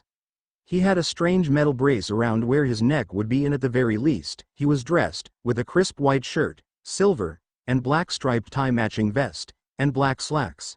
As Overhaul approached, he noticed that the bar and area behind were pristine and clean. Overhaul approved. Welcome to the bar with no name. What can I get for you, sir? 3 bourbons, neat, and make it a triple for the big guy here, Overhaul said. You got a name, Slick. I assume you know who I am. I am known as Kurogiri, and of course I do, Overhaul. With practice and crisp measure, the bartender poured their drinks cleanly and with precision. He slid the drinks over. On the house, sir. The young master will be here shortly, please enjoy. Overhaul took a sniff before taking a sip. Chrono just tossed the drink back, as did Asterius. A door from the hall opened and in walked what Overhaul could only assume was this young master. Overhaul was offended from the get-go. This light blue-haired, red-eyed man walked with an unsteady gait of a man that had just woken up. His clothes were disheveled, and he had a definite smell accompanying him. Then there were the hands, one covering his face and the others on his shoulders and arms. Sir, you guests have arrived, Kurogiri stated as he set up an energy drink on the counter. So, this is a legendary mob, the Yakuza. Funny, I expected better, he commented as he popped the can open and took a long drink. Overhaul's fist clenched. He thought of just destroying this guy on the spot, but that would hurt his chances of getting what he needed. Well, the feeling is mutual. I was expecting better than some fucking hikikomori, but yet here we are, Overhaul responded. The man shot Overhaul a glare as he downed his energy drink before setting back on the counter. Watch your tone. Or I will do the police a favor and just eliminate you here and now. Funny, I was thinking the same thing. Now Tamura, be respectful of our guests, and Overhaul, if you want to live to walk out of the bar, I suggest you do the same. The voice came out of a speaker that the bartender had set on the counter. Sensei, I don't need anything from this relic, Tamura said. Overhaul was about to respond to Tamura but decided that the voice from the speaker was the one really in charge. I take it you are the one truly in charge then?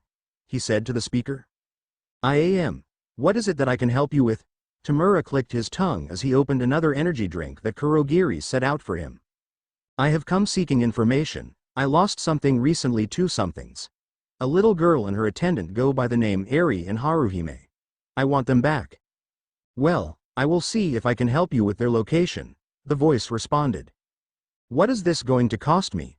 I am sure we can work something out, Overhaul. Izuku, despite having recovery girl's assistance, the healing process was still slow. Rehabilitation and scars followed. Momo constantly called him since he regained consciousness in the hospital, checking his progress and encouraging him.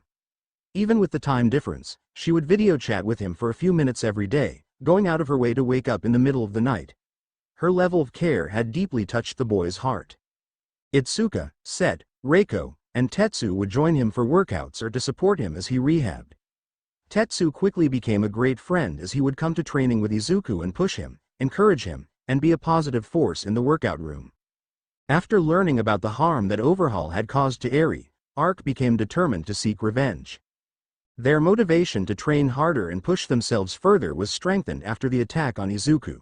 During this time, Eri's reaction to seeing Izuku's scars was heartwarming and remarkable. She was eager to heal him, which was a turning point for her as she began to see her gift as a means of helping those she cared about instead of a curse. Izuku would endure pain and scarring if he could assist her in return. Meanwhile, Cassandra took it upon herself to heal him. Her ability worked even more miraculously than Recovery Girl's, accelerated the body's natural healing process, and restored some of his arm's nerve damage and injured ligaments. Although he wasn't sure whether her healing required direct skin contact, she assured him that it was the most effective method for precisely targeting the areas that needed healing. Inko, her son's speedy recovery gave him and his mother a sense of relief. As she held a position at the school, she could keep an eye on his progress and was heartened by the support he received from his peers. While the whole ordeal was challenging, the kindness and assistance of Aizawa, Hizashi, and Nomori provided a glimmer of hope. Additionally, she was grateful for the camaraderie she experienced with the school staff, as she had been without close companions for quite some time. Although Momo's mother was a cherished friend, their busy schedules made connecting and spending time together difficult. Inko had a close relationship with Nomori, particularly in recent times. However, everything changed when Izuku called.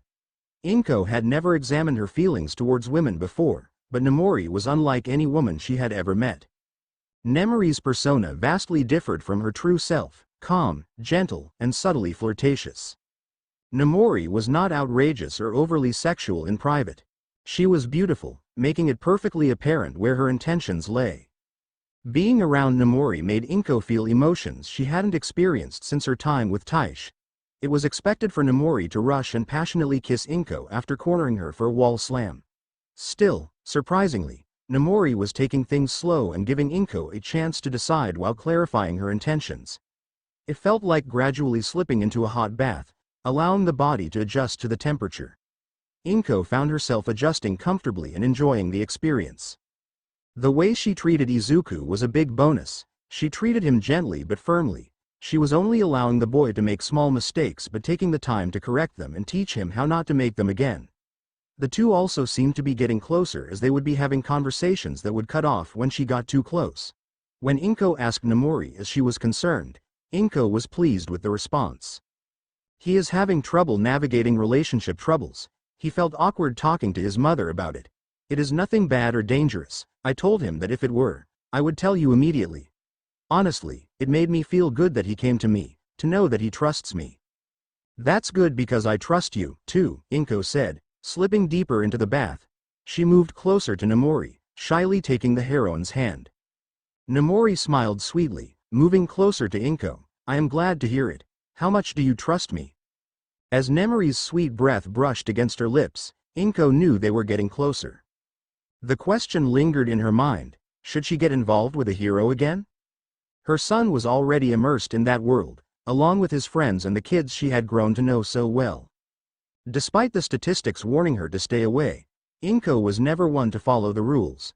After all, she had achieved success beyond what was expected of her, rising to her position at UA and standing just inches away from the beautiful woman in front of her, hoping for a kiss. Inko's answer was clear, completely, she whispered, using her quirk to pull Nomori closer and seal the moment. Their lips met slowly in a soft and tender kiss. Wrapped in each other's arms, they pulled closer. Inko hadn't experienced a kiss like this in years since Taish. She had gone on a few awkward dates, but nothing compared to this moment. The warmth spread throughout her body, the desire erupted inside her mind. Inko surprised herself when she opened her mouth to invite Nemori's tongue. As soon as it happened, a throaty moan escaped Inko's lips as she eagerly attempted to capture it. When she succeeded, she was rewarded for her efforts. The fire became an inferno as her hands tangled themselves in the pro-heroine's hair. Nomori reached and grabbed a handful of Inko's plump backside, rewarded with Inko moaning into her mouth. Passion threatened to overtake them till Inko pulled back. Her face flushed, pleased to see the same expression on Nemori's face. Izuku's home, she managed to say, breathing heavily. After dinner, maybe we should talk about this. Nomori quickly kissed Inko's lips. I would very much like to talk about this.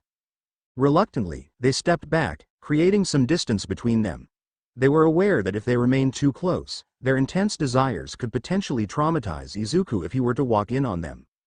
Inko's mind raced, the thoughts of Nomori and Izuku. How would he react? Not only was his mother possibly going to begin dating again, but it was his professor, a pro-hero, and a woman. If he reacted poorly, would that be enough to dissuade Inko from this? No, it wouldn't, of that, she was sure. It would make things easier, as she had never been at odds with her son, and it was not an experience she was interested in experiencing. Nomori, I know I said after dinner, but do you think we can talk a little about this now? Of course. Let me be honest, I haven't had a real relationship since Izuku's father passed. A few dates and some kissing here and there, but nothing like I felt when I kissed you. I can honestly say that I want to be with you. Nomori smiled. I have had my fair share of dating experiences, but unfortunately, nothing serious ever came out of them. It's hard to say whether it was due to my partners or me. However, I find solace and happiness in caring for Eri and Haru and spending time with you and Izuku. You make me feel a sense of warmth that no one has ever managed to evoke. I would love to be with you as well. That's all I need to hear. Perhaps we can postpone the rest of our talk till tomorrow. I need to talk with Izuku. I can understand that. I should get going anyways. I promised the girls we would watch movies and eat popcorn, Nomori said as they walked over and captured Inko in a hug. They kissed briefly, feeling those flames again before the pro-hero stepped back. With a smirk, "You are a dangerous woman, Inko Midoriya." Inko just blushed and smiled as Nomori left. Composing herself, she finished dinner before calling her son to discuss the change that had just happened. As they finished eating, Izuku got up to clear the table before Inko bade him sit beside her so she could talk to him. Izuku sat down, slightly nervous that something terrible had happened or was wrong. Putting on his bravest face, he sat facing his mother, taking her hands. "Mom, is everything okay?" he asked gently, bracing for terrible news. He knew it could not be too horrible as his mother was not crying or showing signs that she had been crying. "Izuku, everything is fine. However, something has occurred recently that I would like to discuss with you. Before I proceed, may I ask if you would be bothered if I were to start dating someone?" "Of course not. You deserve to be happy, Mom. What if I was to date one of your professors?" "Mother, your well-being and their accountability towards you are my only significant factors." Even if was Nomori, Izuku didn't object, saying, "If being with Midnight brings you joy or comfort, I won't stop you." He embraced Inko, holding her close. "Mom, your happiness is what matters most. Even if you were to date Nezu, I wouldn't mind. Although that might seem strange, you get my point. Besides, I have a good impression of Professor Midnight." Inko held her son tight. "When did you get all muscly?" "Last week, I started doing hardcore steroids. I got to get all roided out for school. All the cool kids are doing it." Inko gave him a good pinch, laughing as he pulled back. "Well, get the dishes done, Mr. Hardcore Roid Guy." "Sure thing, Mother," Izuku said, trying to make his voice as deep as possible. Inko couldn't help but laugh as she watched her son pick up the dishes while trying to flex the whole time. Her eyes tore up, and her face hurt from smiling and laughing.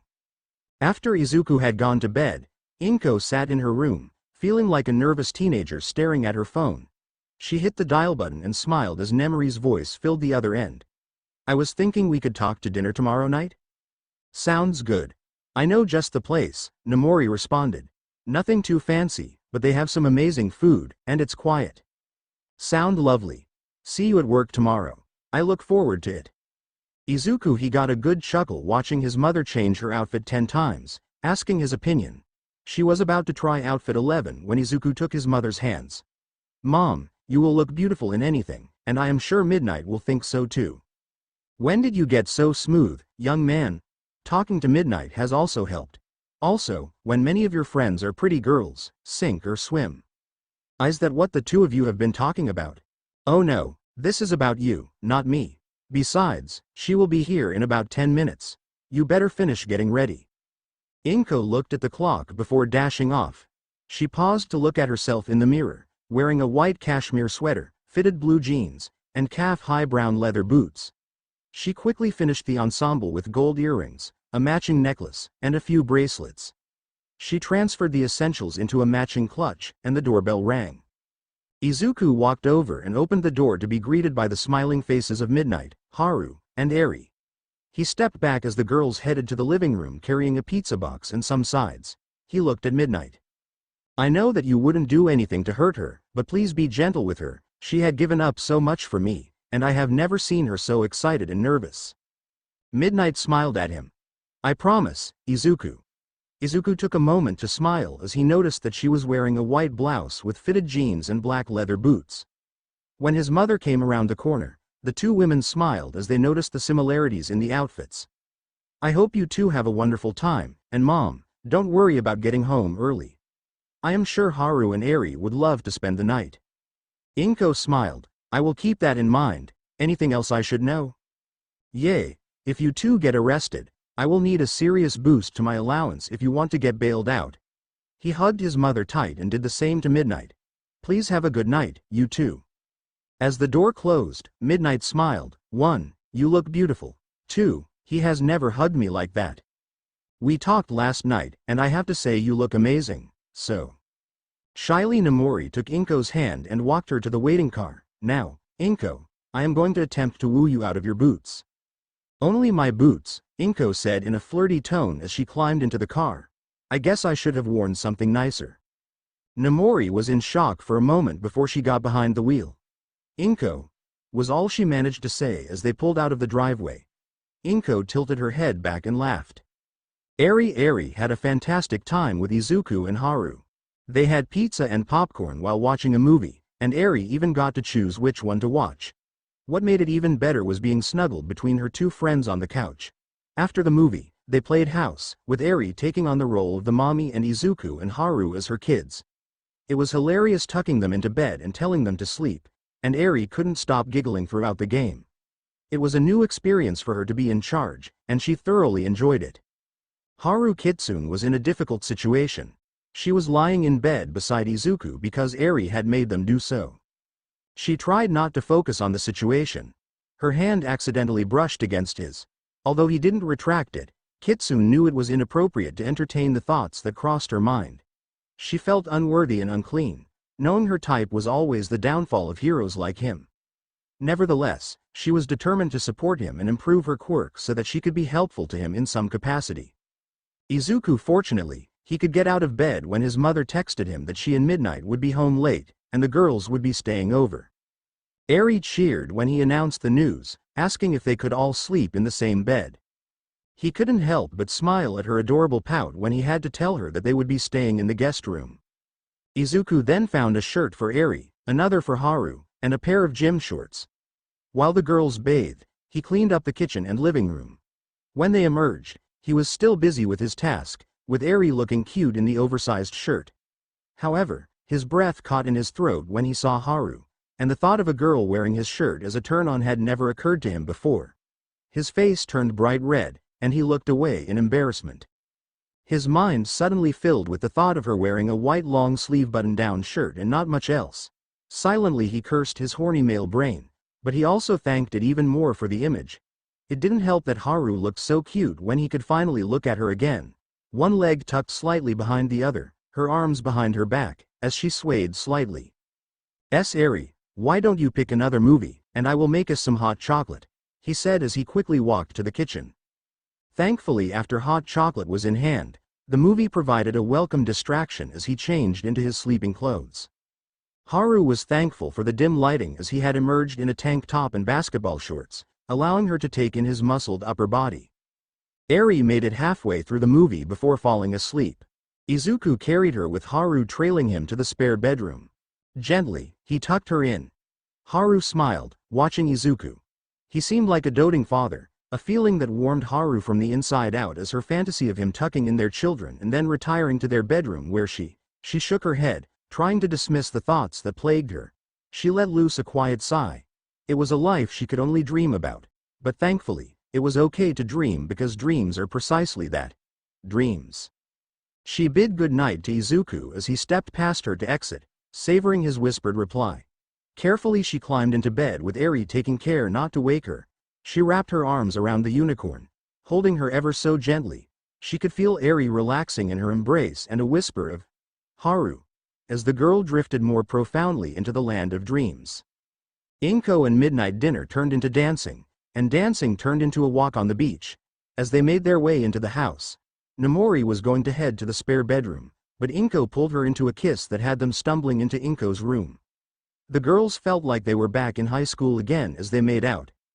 As sleep slowly climbed up to claim them, "So does this mean you will be my girlfriend?" Nomori asked, a blush on her cheeks. Inko would later say that moment would go into her file as one of the cutest moments of her life. Here was the pro-hero Midnight in her bed after they had just had a notable top 2 first dates. She was blushing while asking her to go steady. "I would like that very much, Nemi," she said, kissing her tenderly. "Good, because if you rejected me, I might have to go live in a monastery because I read this whole thing wrong." The morning after, Haru and Eri woke to the smell of bacon. Entering the kitchen, they saw Izuku cooking at the stovetop. Their good morning, they made him smile as he returned their greetings. His attempt to impress Eri by flipping the pancake worked tremendously well. After they were fed, they retrieved their clothes from the previous day that Izuku had laundered for them. Deciding that going to his mom's room would be a mistake of epic proportions, and with the knowledge that Overhaul was on the run, they chose a trip to the park was in order. Haru ensured she had the panic button the school had given them just to be safe. Thankfully it was not needed. It was an excellent outing watching Eri run freely and even play with other children. It was slow for Eri as her interaction with other kids was limited to only those she knew in daycare. It took Izuku and Haru being next to her and playing with her and the other children before Eri became lost enough in the game to run off chasing the other kids. "Is it weird that I feel proud?" Izuku asked Haru. "No, I do too, like a proud parent almost. Eri has had such a terrible life that we always thought that would be how it would always be. But when we bumped into you, and you saved us," Haru placed a finger on Izuku's lips as he was about to protest. "Before you try to say anything, yes, Eijiro, Mina, and the other heroes all played a part. But that would have been impossible if you didn't step forward first. You are our hero, Izuku. Never forget that." "Thank you, Haru," was his response as they watched their unicorn run and prance in the sunlight. As lunch hour drew near, they decided to head home. They had returned from the park to find Midnight and Inko sitting in the kitchen, making lunch, and making googly eyes at each other. The two adults blushed when Izuku teased them before they all had lunch together. Midnight and the girls went to leave afterward. Inko smiled as her new girlfriend went for a simple hug, but instead, Inko kissed her. Midnight, they blushed, promising to call later as the door closed and Eri asked a million questions. "So, I take it the date went well?" Izuku said with a smirk as he took a drink from his water bottle. "It did, honey, it did. We talked, laughed, danced, and talked some more. We decided to try and give this a go and see where it leads. You haven't stopped smiling since I came home from the park. I am glad." He leaned over and kissed his mother on the forehead. "Any news from the mechanic?" "Yes, the parts are starting to come in, and they said it should be all fixed in about a week or two." Recovery. It didn't take much more to get everything settled for Izuku's recovery, as he left Recovery Girl's office with a spring in his step and a clean bill of health. With a smile, he took a photo and screenshot it to his friends who had supported him. As he stepped into the art class, he took a dramatic pose and yelled out, "Boom, people, I am cleared and ready to rumble," holding up his medical clearance. "That is very nice, Mr. Midoriya, but this is math class. Kindly take your seat." Ectoplasm responded to the snickers of the class. Izuku sheepishly found his seat. Being able to participate in training again was practically a godsend. He felt great. The strange numbers on his back had gone up after his near-death experience. He was anxious to shake off the rust, and unfortunately for him, so was Mr. Aizawa. Izuku lay panting, drenched in sweat, and trying to remember if he had legs. He was unsure at the moment. Lifting his head, he could see them there. Moving them was out of the question. "Now listen here, Izuku. You have 4 months before it is time for you to take your recommended exam, and there is no way in hell I am going to let you embarrass me out there," Aizawa said, looking down at Izuku. "You are going to train harder every morning and every night. Also, the rat has a specialized lesson plan to ensure that you not only will pass the written exam but also score in the top 5. Anything less is completely unacceptable. Now get your ass up off that floor and give me 2 laps around the inner campus before you do your cooldown." Izuku struggled to his feet, happy that his legs had decided to return to him but also cursing it because he now had to run. "I thought you liked me, sir?" "I do. Now get to running," Aizawa said with a smile. As he was running, he saw Haru and Cassandra being put through their paces by Midnight. He did not almost run into a light post because his 2 classmates were doing yoga in skin-tight pants. No, he did not. His mind wanders, contemplating the mystery of the universe. All his friends were doubling and focusing. The entrance exam was just around the corner. Takoba Municipal Beach Park. You are doing quite well. At this rate, you should have the beach cleared by next month. Then, you will be ready to inherit my quirk. All Might looked over at his successor, who returned a shaky thumbs up, which caused All Might to laugh.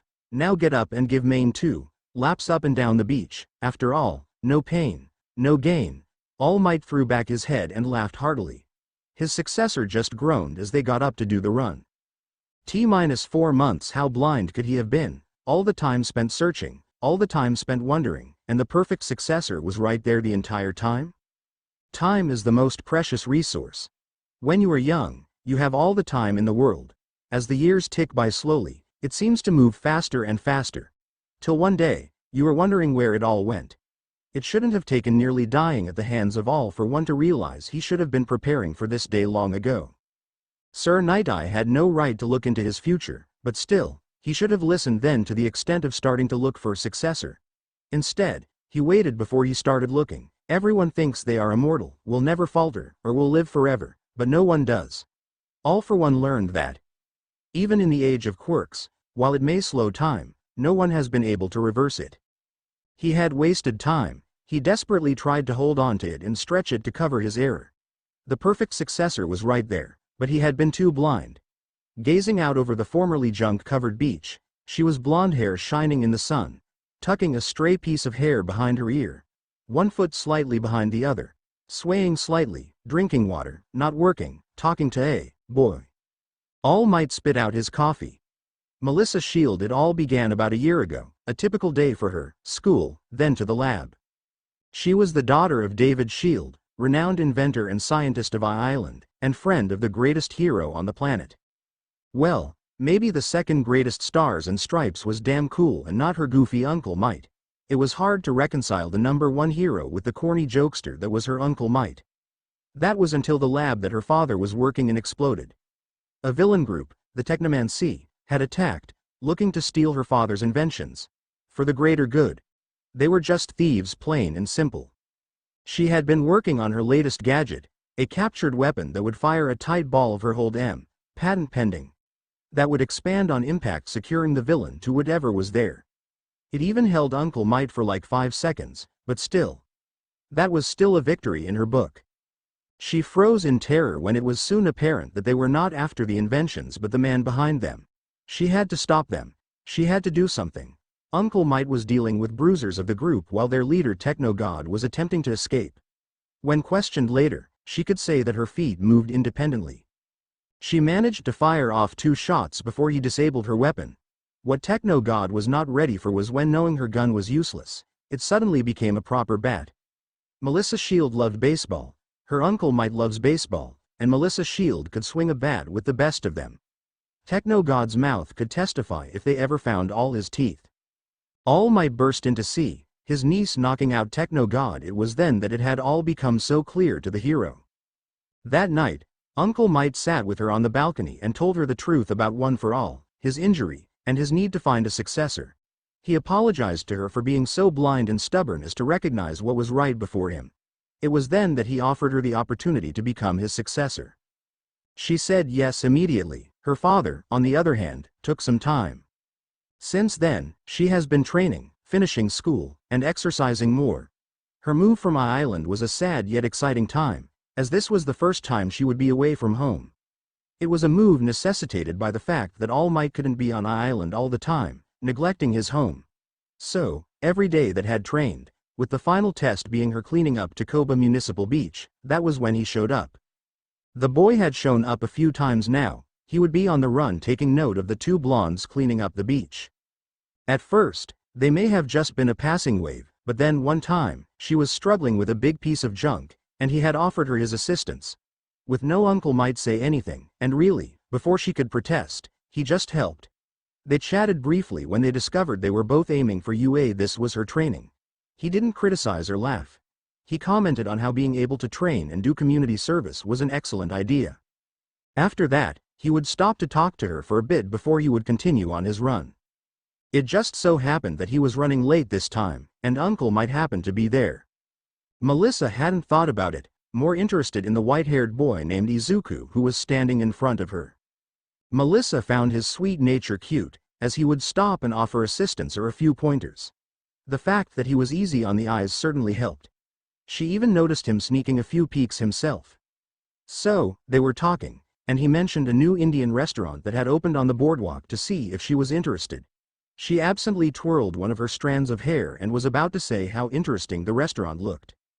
"Who is your friend there, Melissa?" A voice behind her made her jump. All Might came walking from around the pile of junk, noticing that the boy seemed undisturbed as the skeletal man approached. "Sorry for interrupting your daughter's workout, sir." "No, he isn't my dad. This is my Uncle M, Toshi. He is training me," Melissa quickly said. "It is quite all right, young Midoriya, sir," Izuku said with a bow. "Sorry for disturbing your training, Melissa. Hopefully, I will see you around again." "Sorry again, sir," he said as he headed off the beach. All Might noticed the dagger on his back raised in an eyebrow.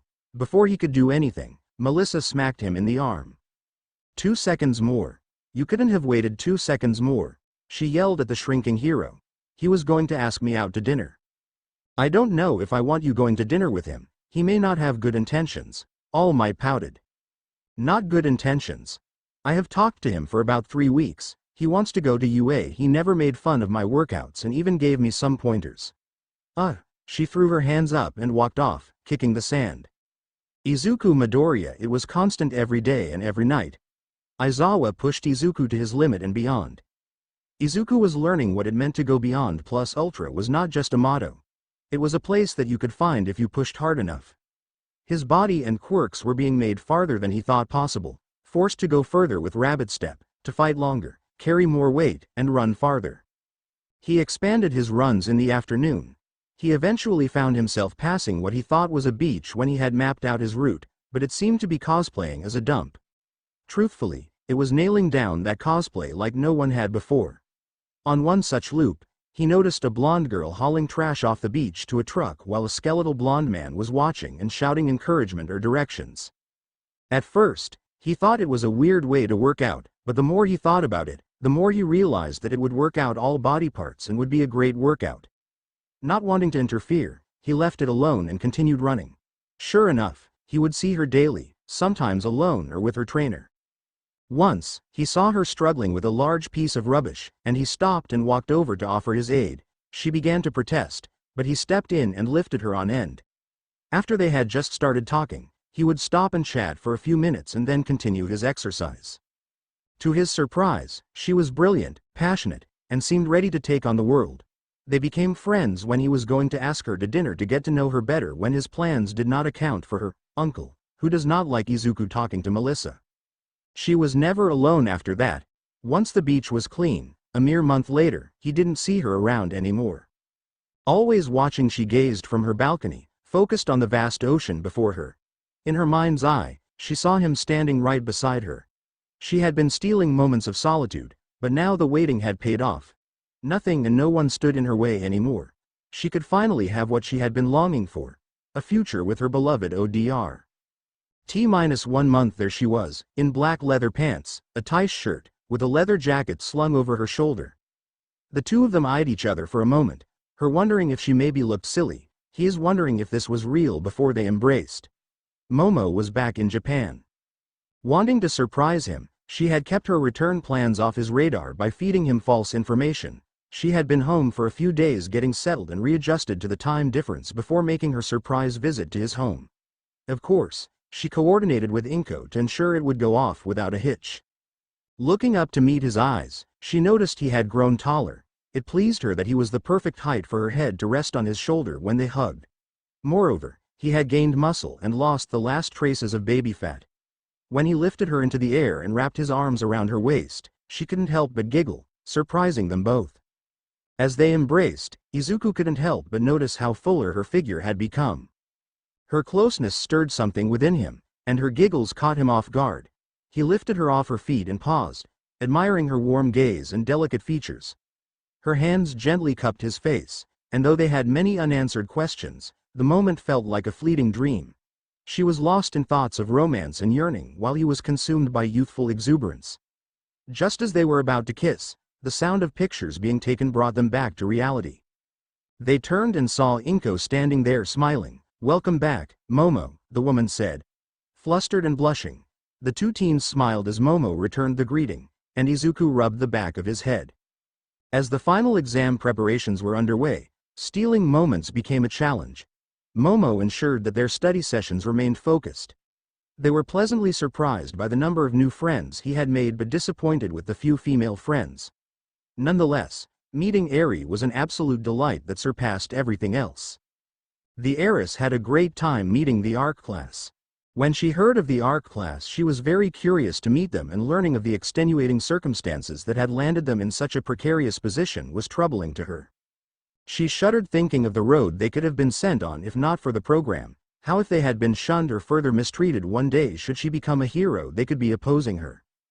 Itsuka and her group were pleasant and hardworking. The fact that they were the most normal students she had met endeared them to her even more, and she was pleasantly surprised to meet 3 other recommended students.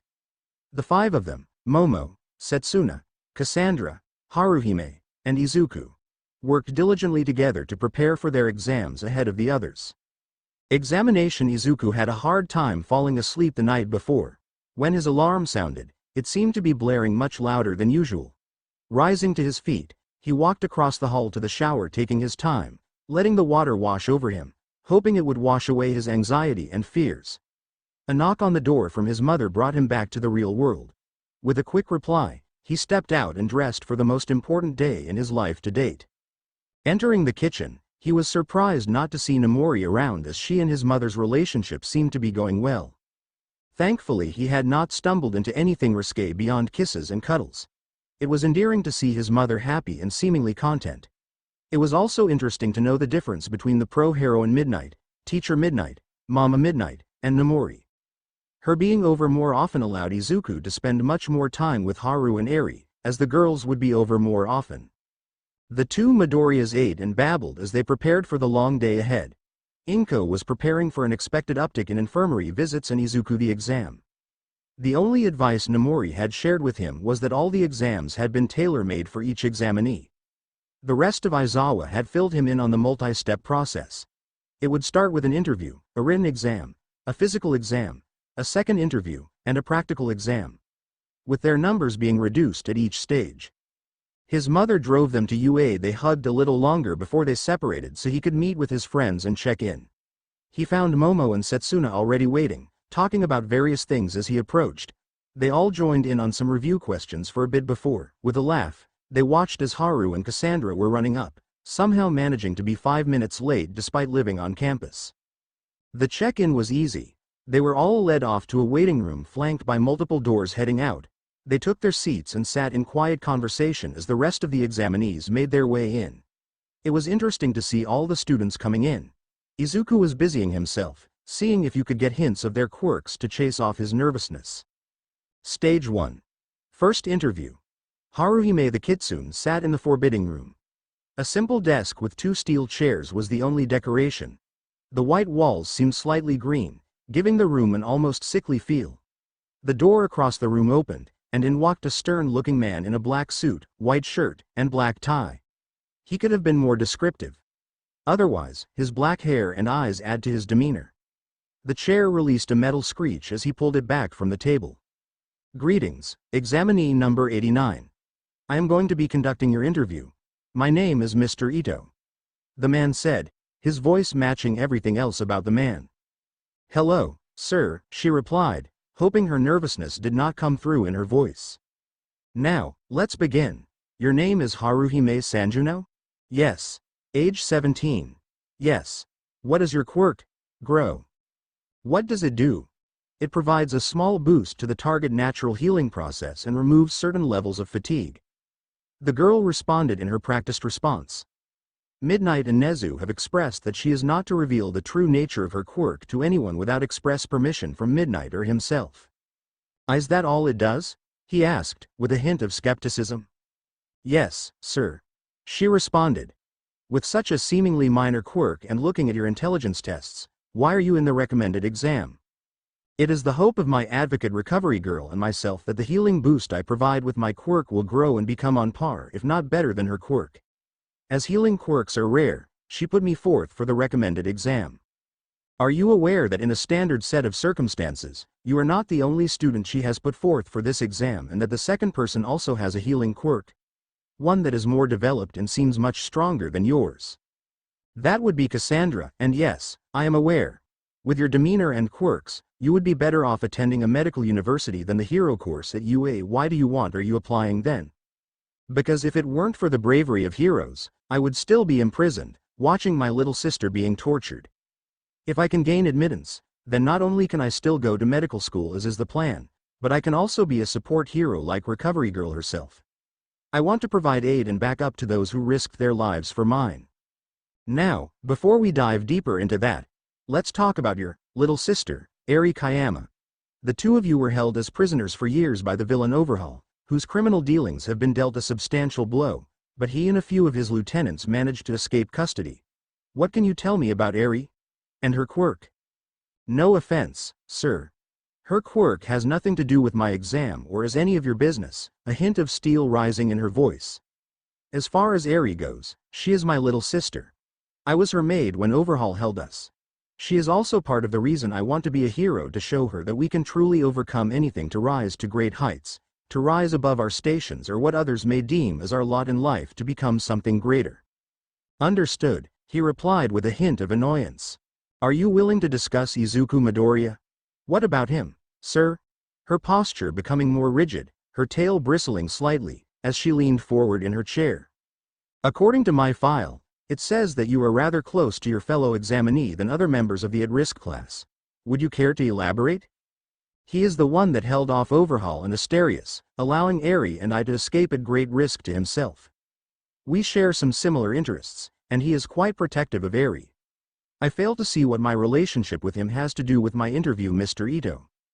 According to the file, it showed that you and Eri have spent time at his house much more than your classmates. His mother and our guardian are friends.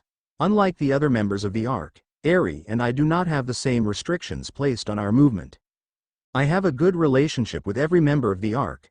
They have all been warm, patient, and welcoming not only to me but to Eri as well.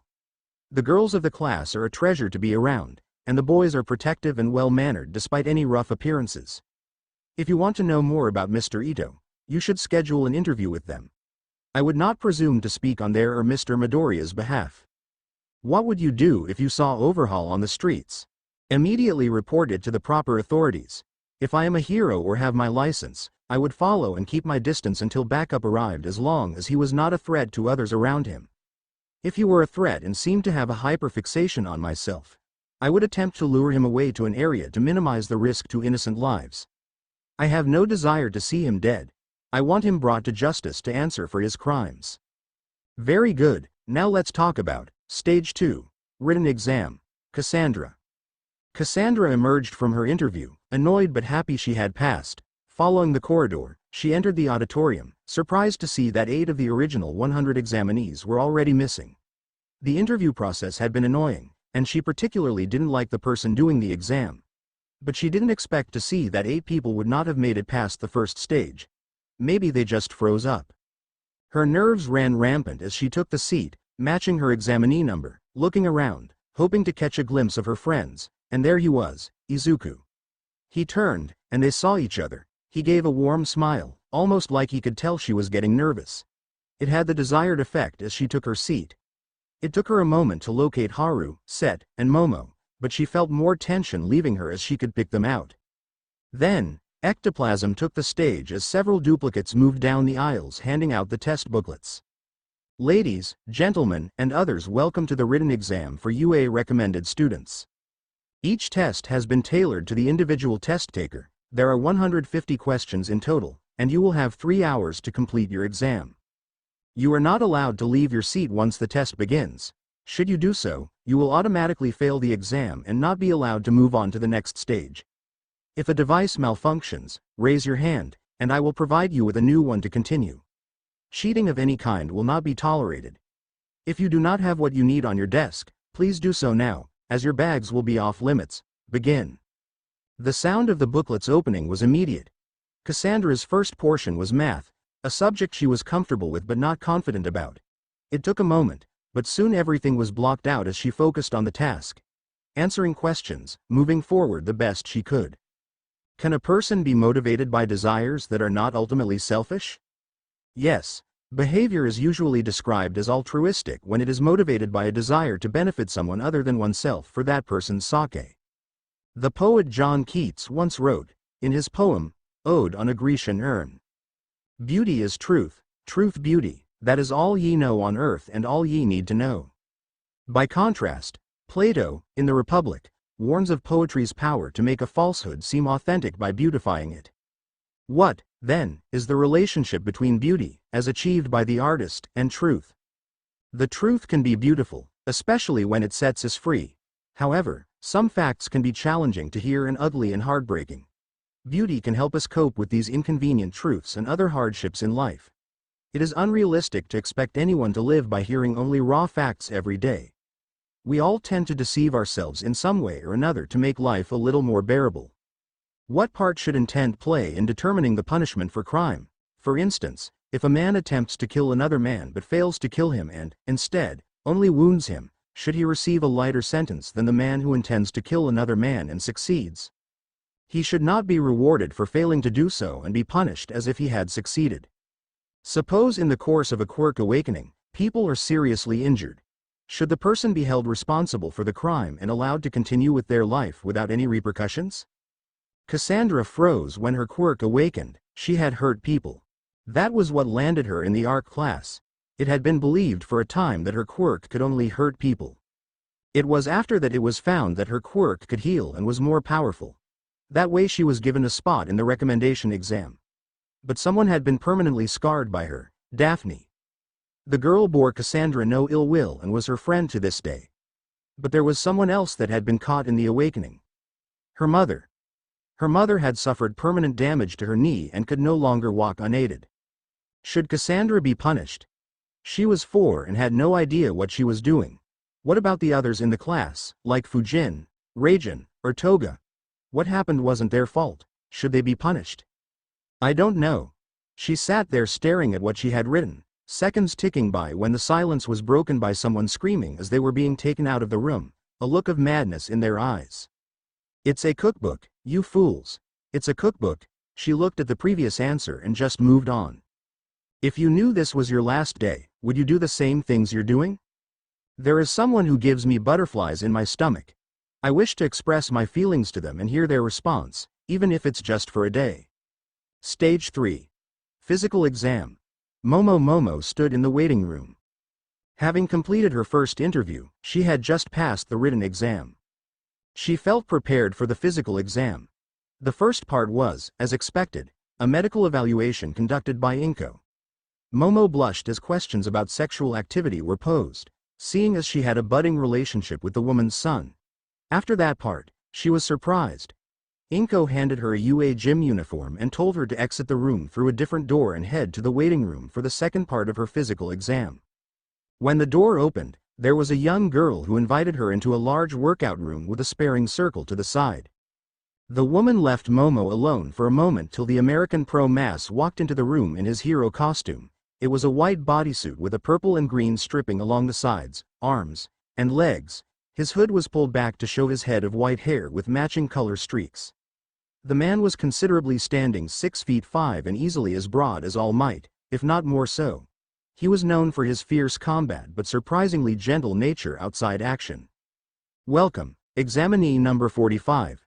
Today, I will put you through a series of physical fitness tests, followed by a physical combat exam without quirks. Should you pass, you will be moved to the next portion of the physical exam. Are there minimum requirements for the fitness tests? Momo asked. Yes, but I will not divulge what those are. We are interested in the best you can do, not if you can do the minimum. Now please get warmed up so we can begin. After warming up, she began the tests: 50-yard dash, pull-ups, bench press, leg press, squats, crunches, vertical jump, and long jump. He ran her through this cycle 3 times, measuring her scores. He would offer very few words of encouragement instead of leaving her mostly in her thoughts. He made sure she did a cool down and stretched out before having her walk over to the sparring circle. As she walked over, she noticed a weapons rack, and entering the ring, she saw an unknown hero standing at the edge of the ring. His suit was white and blue alternating sides to a full mask with long blonde hair in a braid poking out. He was well built. As she stepped into the ring, he stepped forward. She couldn't see his facial expression, and his eyes were hidden behind white lenses. Greeting, examinee. You may refer to me by my hero name, Pawn. We will engage in a physical combat session. We can engage in hand-to-hand or the weapon you choose. The object will be to force your opponent to yield. Do you have any questions? No sir, I would choose weapons. She walked over, choosing a bow staff. After testing it, she found it satisfactory and took up her position in the ring. She saw the hero choose the same weapon and take a casual stance across from her. At the sound of the bell, we will begin. If no one has managed to earn a surrender from their opponent in the 3 minutes, you will be awarded the match. We will do this till someone scores 3 victories. I understand. Stage 4. Second interview. Setsuna. After finishing her lunch, Setsuna went to her second interview feeling tired and sore. The food had been delicious, and she was glad her friends were still in the competition despite looking fatigued from the physical exam. Haru seemed mainly worn out. During lunch, there was a commotion between a boy with white and red hair and a tall guy with black hair. Eventually, the black-haired guys stormed out of the cafeteria. The heterochromatic teen returned to their meal and didn't seem bothered by the disturbance. While observing Izuku, she couldn't help but notice a girl with blue hair stealing glances at him. It seemed as though she was captivated by the white-haired boy. Izuku was a headache all on his own. For Setsuna, now he was attracting even more freaking attention. Itsuka just had to jump him naked at this point. She heard her name called and followed ectoplasm to her second interview. When she entered, she was surprised to see the president of the UA himself sitting waiting. Welcome, Ms. Tokage. Please have a seat. I trust you know who I am. I would hope that anyone applying to UA would know who you are, sir, the girl responded, taking the seat offered. Thank you for the compliment, Ms. Tokage. Shall we begin? I don't see why not. Now, Ms. Tokage, you have performed admirably in all exam areas thus far. Your first interview went smoothly, your written exam scores were impressive, and while your physical fitness scores were decent, your combat skills were lackluster. However, I understand that the inability to use your quirk may have severely hindered your usual combat style. Why should you be allowed to join UA as a recommended student? Because I am already here and wouldn't want to take the written test again in the normal exam, she replied with a smile. Nezu cocked his head to the side. Set took a deep breath. My quirk is a mutation quirk. It is hard for those with mutation quirks to break into the higher ranks, especially if their quirks make them look less human. Take Gang Orca, an exceptional hero that has to work 5 times as hard as a similar hero. Mirko is an exception but is very fetishized due to her appearance and our culture's long fascination with bunny girls. Though not readily apparent, my skin scales and these teeth are a giveaway. My quirk is functional, flashy, and very versatile in various situations. By allowing me to attend UA, you are not only allowing one of the most intelligent people to take your test but one that has the desire and will to not only become a top hero but one to champion other mutants and those who are looked down upon for nothing within their control. You are that confident in your intelligence score? Yes, I will make you a bet right now. I am listening. You have our scores right in front of you. If I didn't place in the top 5 of those who took the written exam, I will withdraw from this exam and take the regular one. If I placed in the top 3, we could call this interview complete. Nezu smiled at the girl, then this interview is complete. Set smiled. Number 2 or number 3, I am willing to bet Momo took number 1. 2, and you are correct. That girl is something else. Thank you for your time, sir. I will head out for the practical exam now. Set stood and walked out, a spring in her step. Nezu was looking forward to this year's crop of students. It was shaping up to be excellent. Stage 5. Practical exam. Izuku left the interview and headed to the practical exam area, stopping by the locker room to get change. He secured his dagger and stood for a moment, his eyes closed. Almost there, Grandma, almost there. As he walked into the staging area, he was met with the sight of a young woman with striking green eyes and long blue hair styled with 2 long bangs, 2 strands on the sides, and a partly braided tail at the back. She donned a white and pale blue outfit paired with long brown boots with a light brown design. Additionally, she wore a belt that held a piece of white cloth and a dagger, along with gold bracelets and various hair accessories made of gold. In her hand was a silver bow, yet he saw no quiver. As he looked at the bow, he saw writing similar to his dagger. He had never seen something like that before. The girl turned and gave him a knowing smile like she was in on some secret, and he wasn't. Slightly confused, he extended his hand. Hello, it's a pleasure to meet you. I am Izuku Midoriya. Artemis Tasuki, the girl said. This may sound weird, but have we met before? We have. She said with a beaming smile. We have? When? Where? He asked as his mind raced about how he could have forgotten a girl like this. The worst part is that he felt she wasn't lying. He could feel something in the back of his mind screaming to be heard, crying out for an answer. Yup, she responded, emphasizing the P, once upon a dream. To be contained. I hope you guys enjoyed this video. Please make sure to like and subscribe to the channel. Now we will see you in the next video.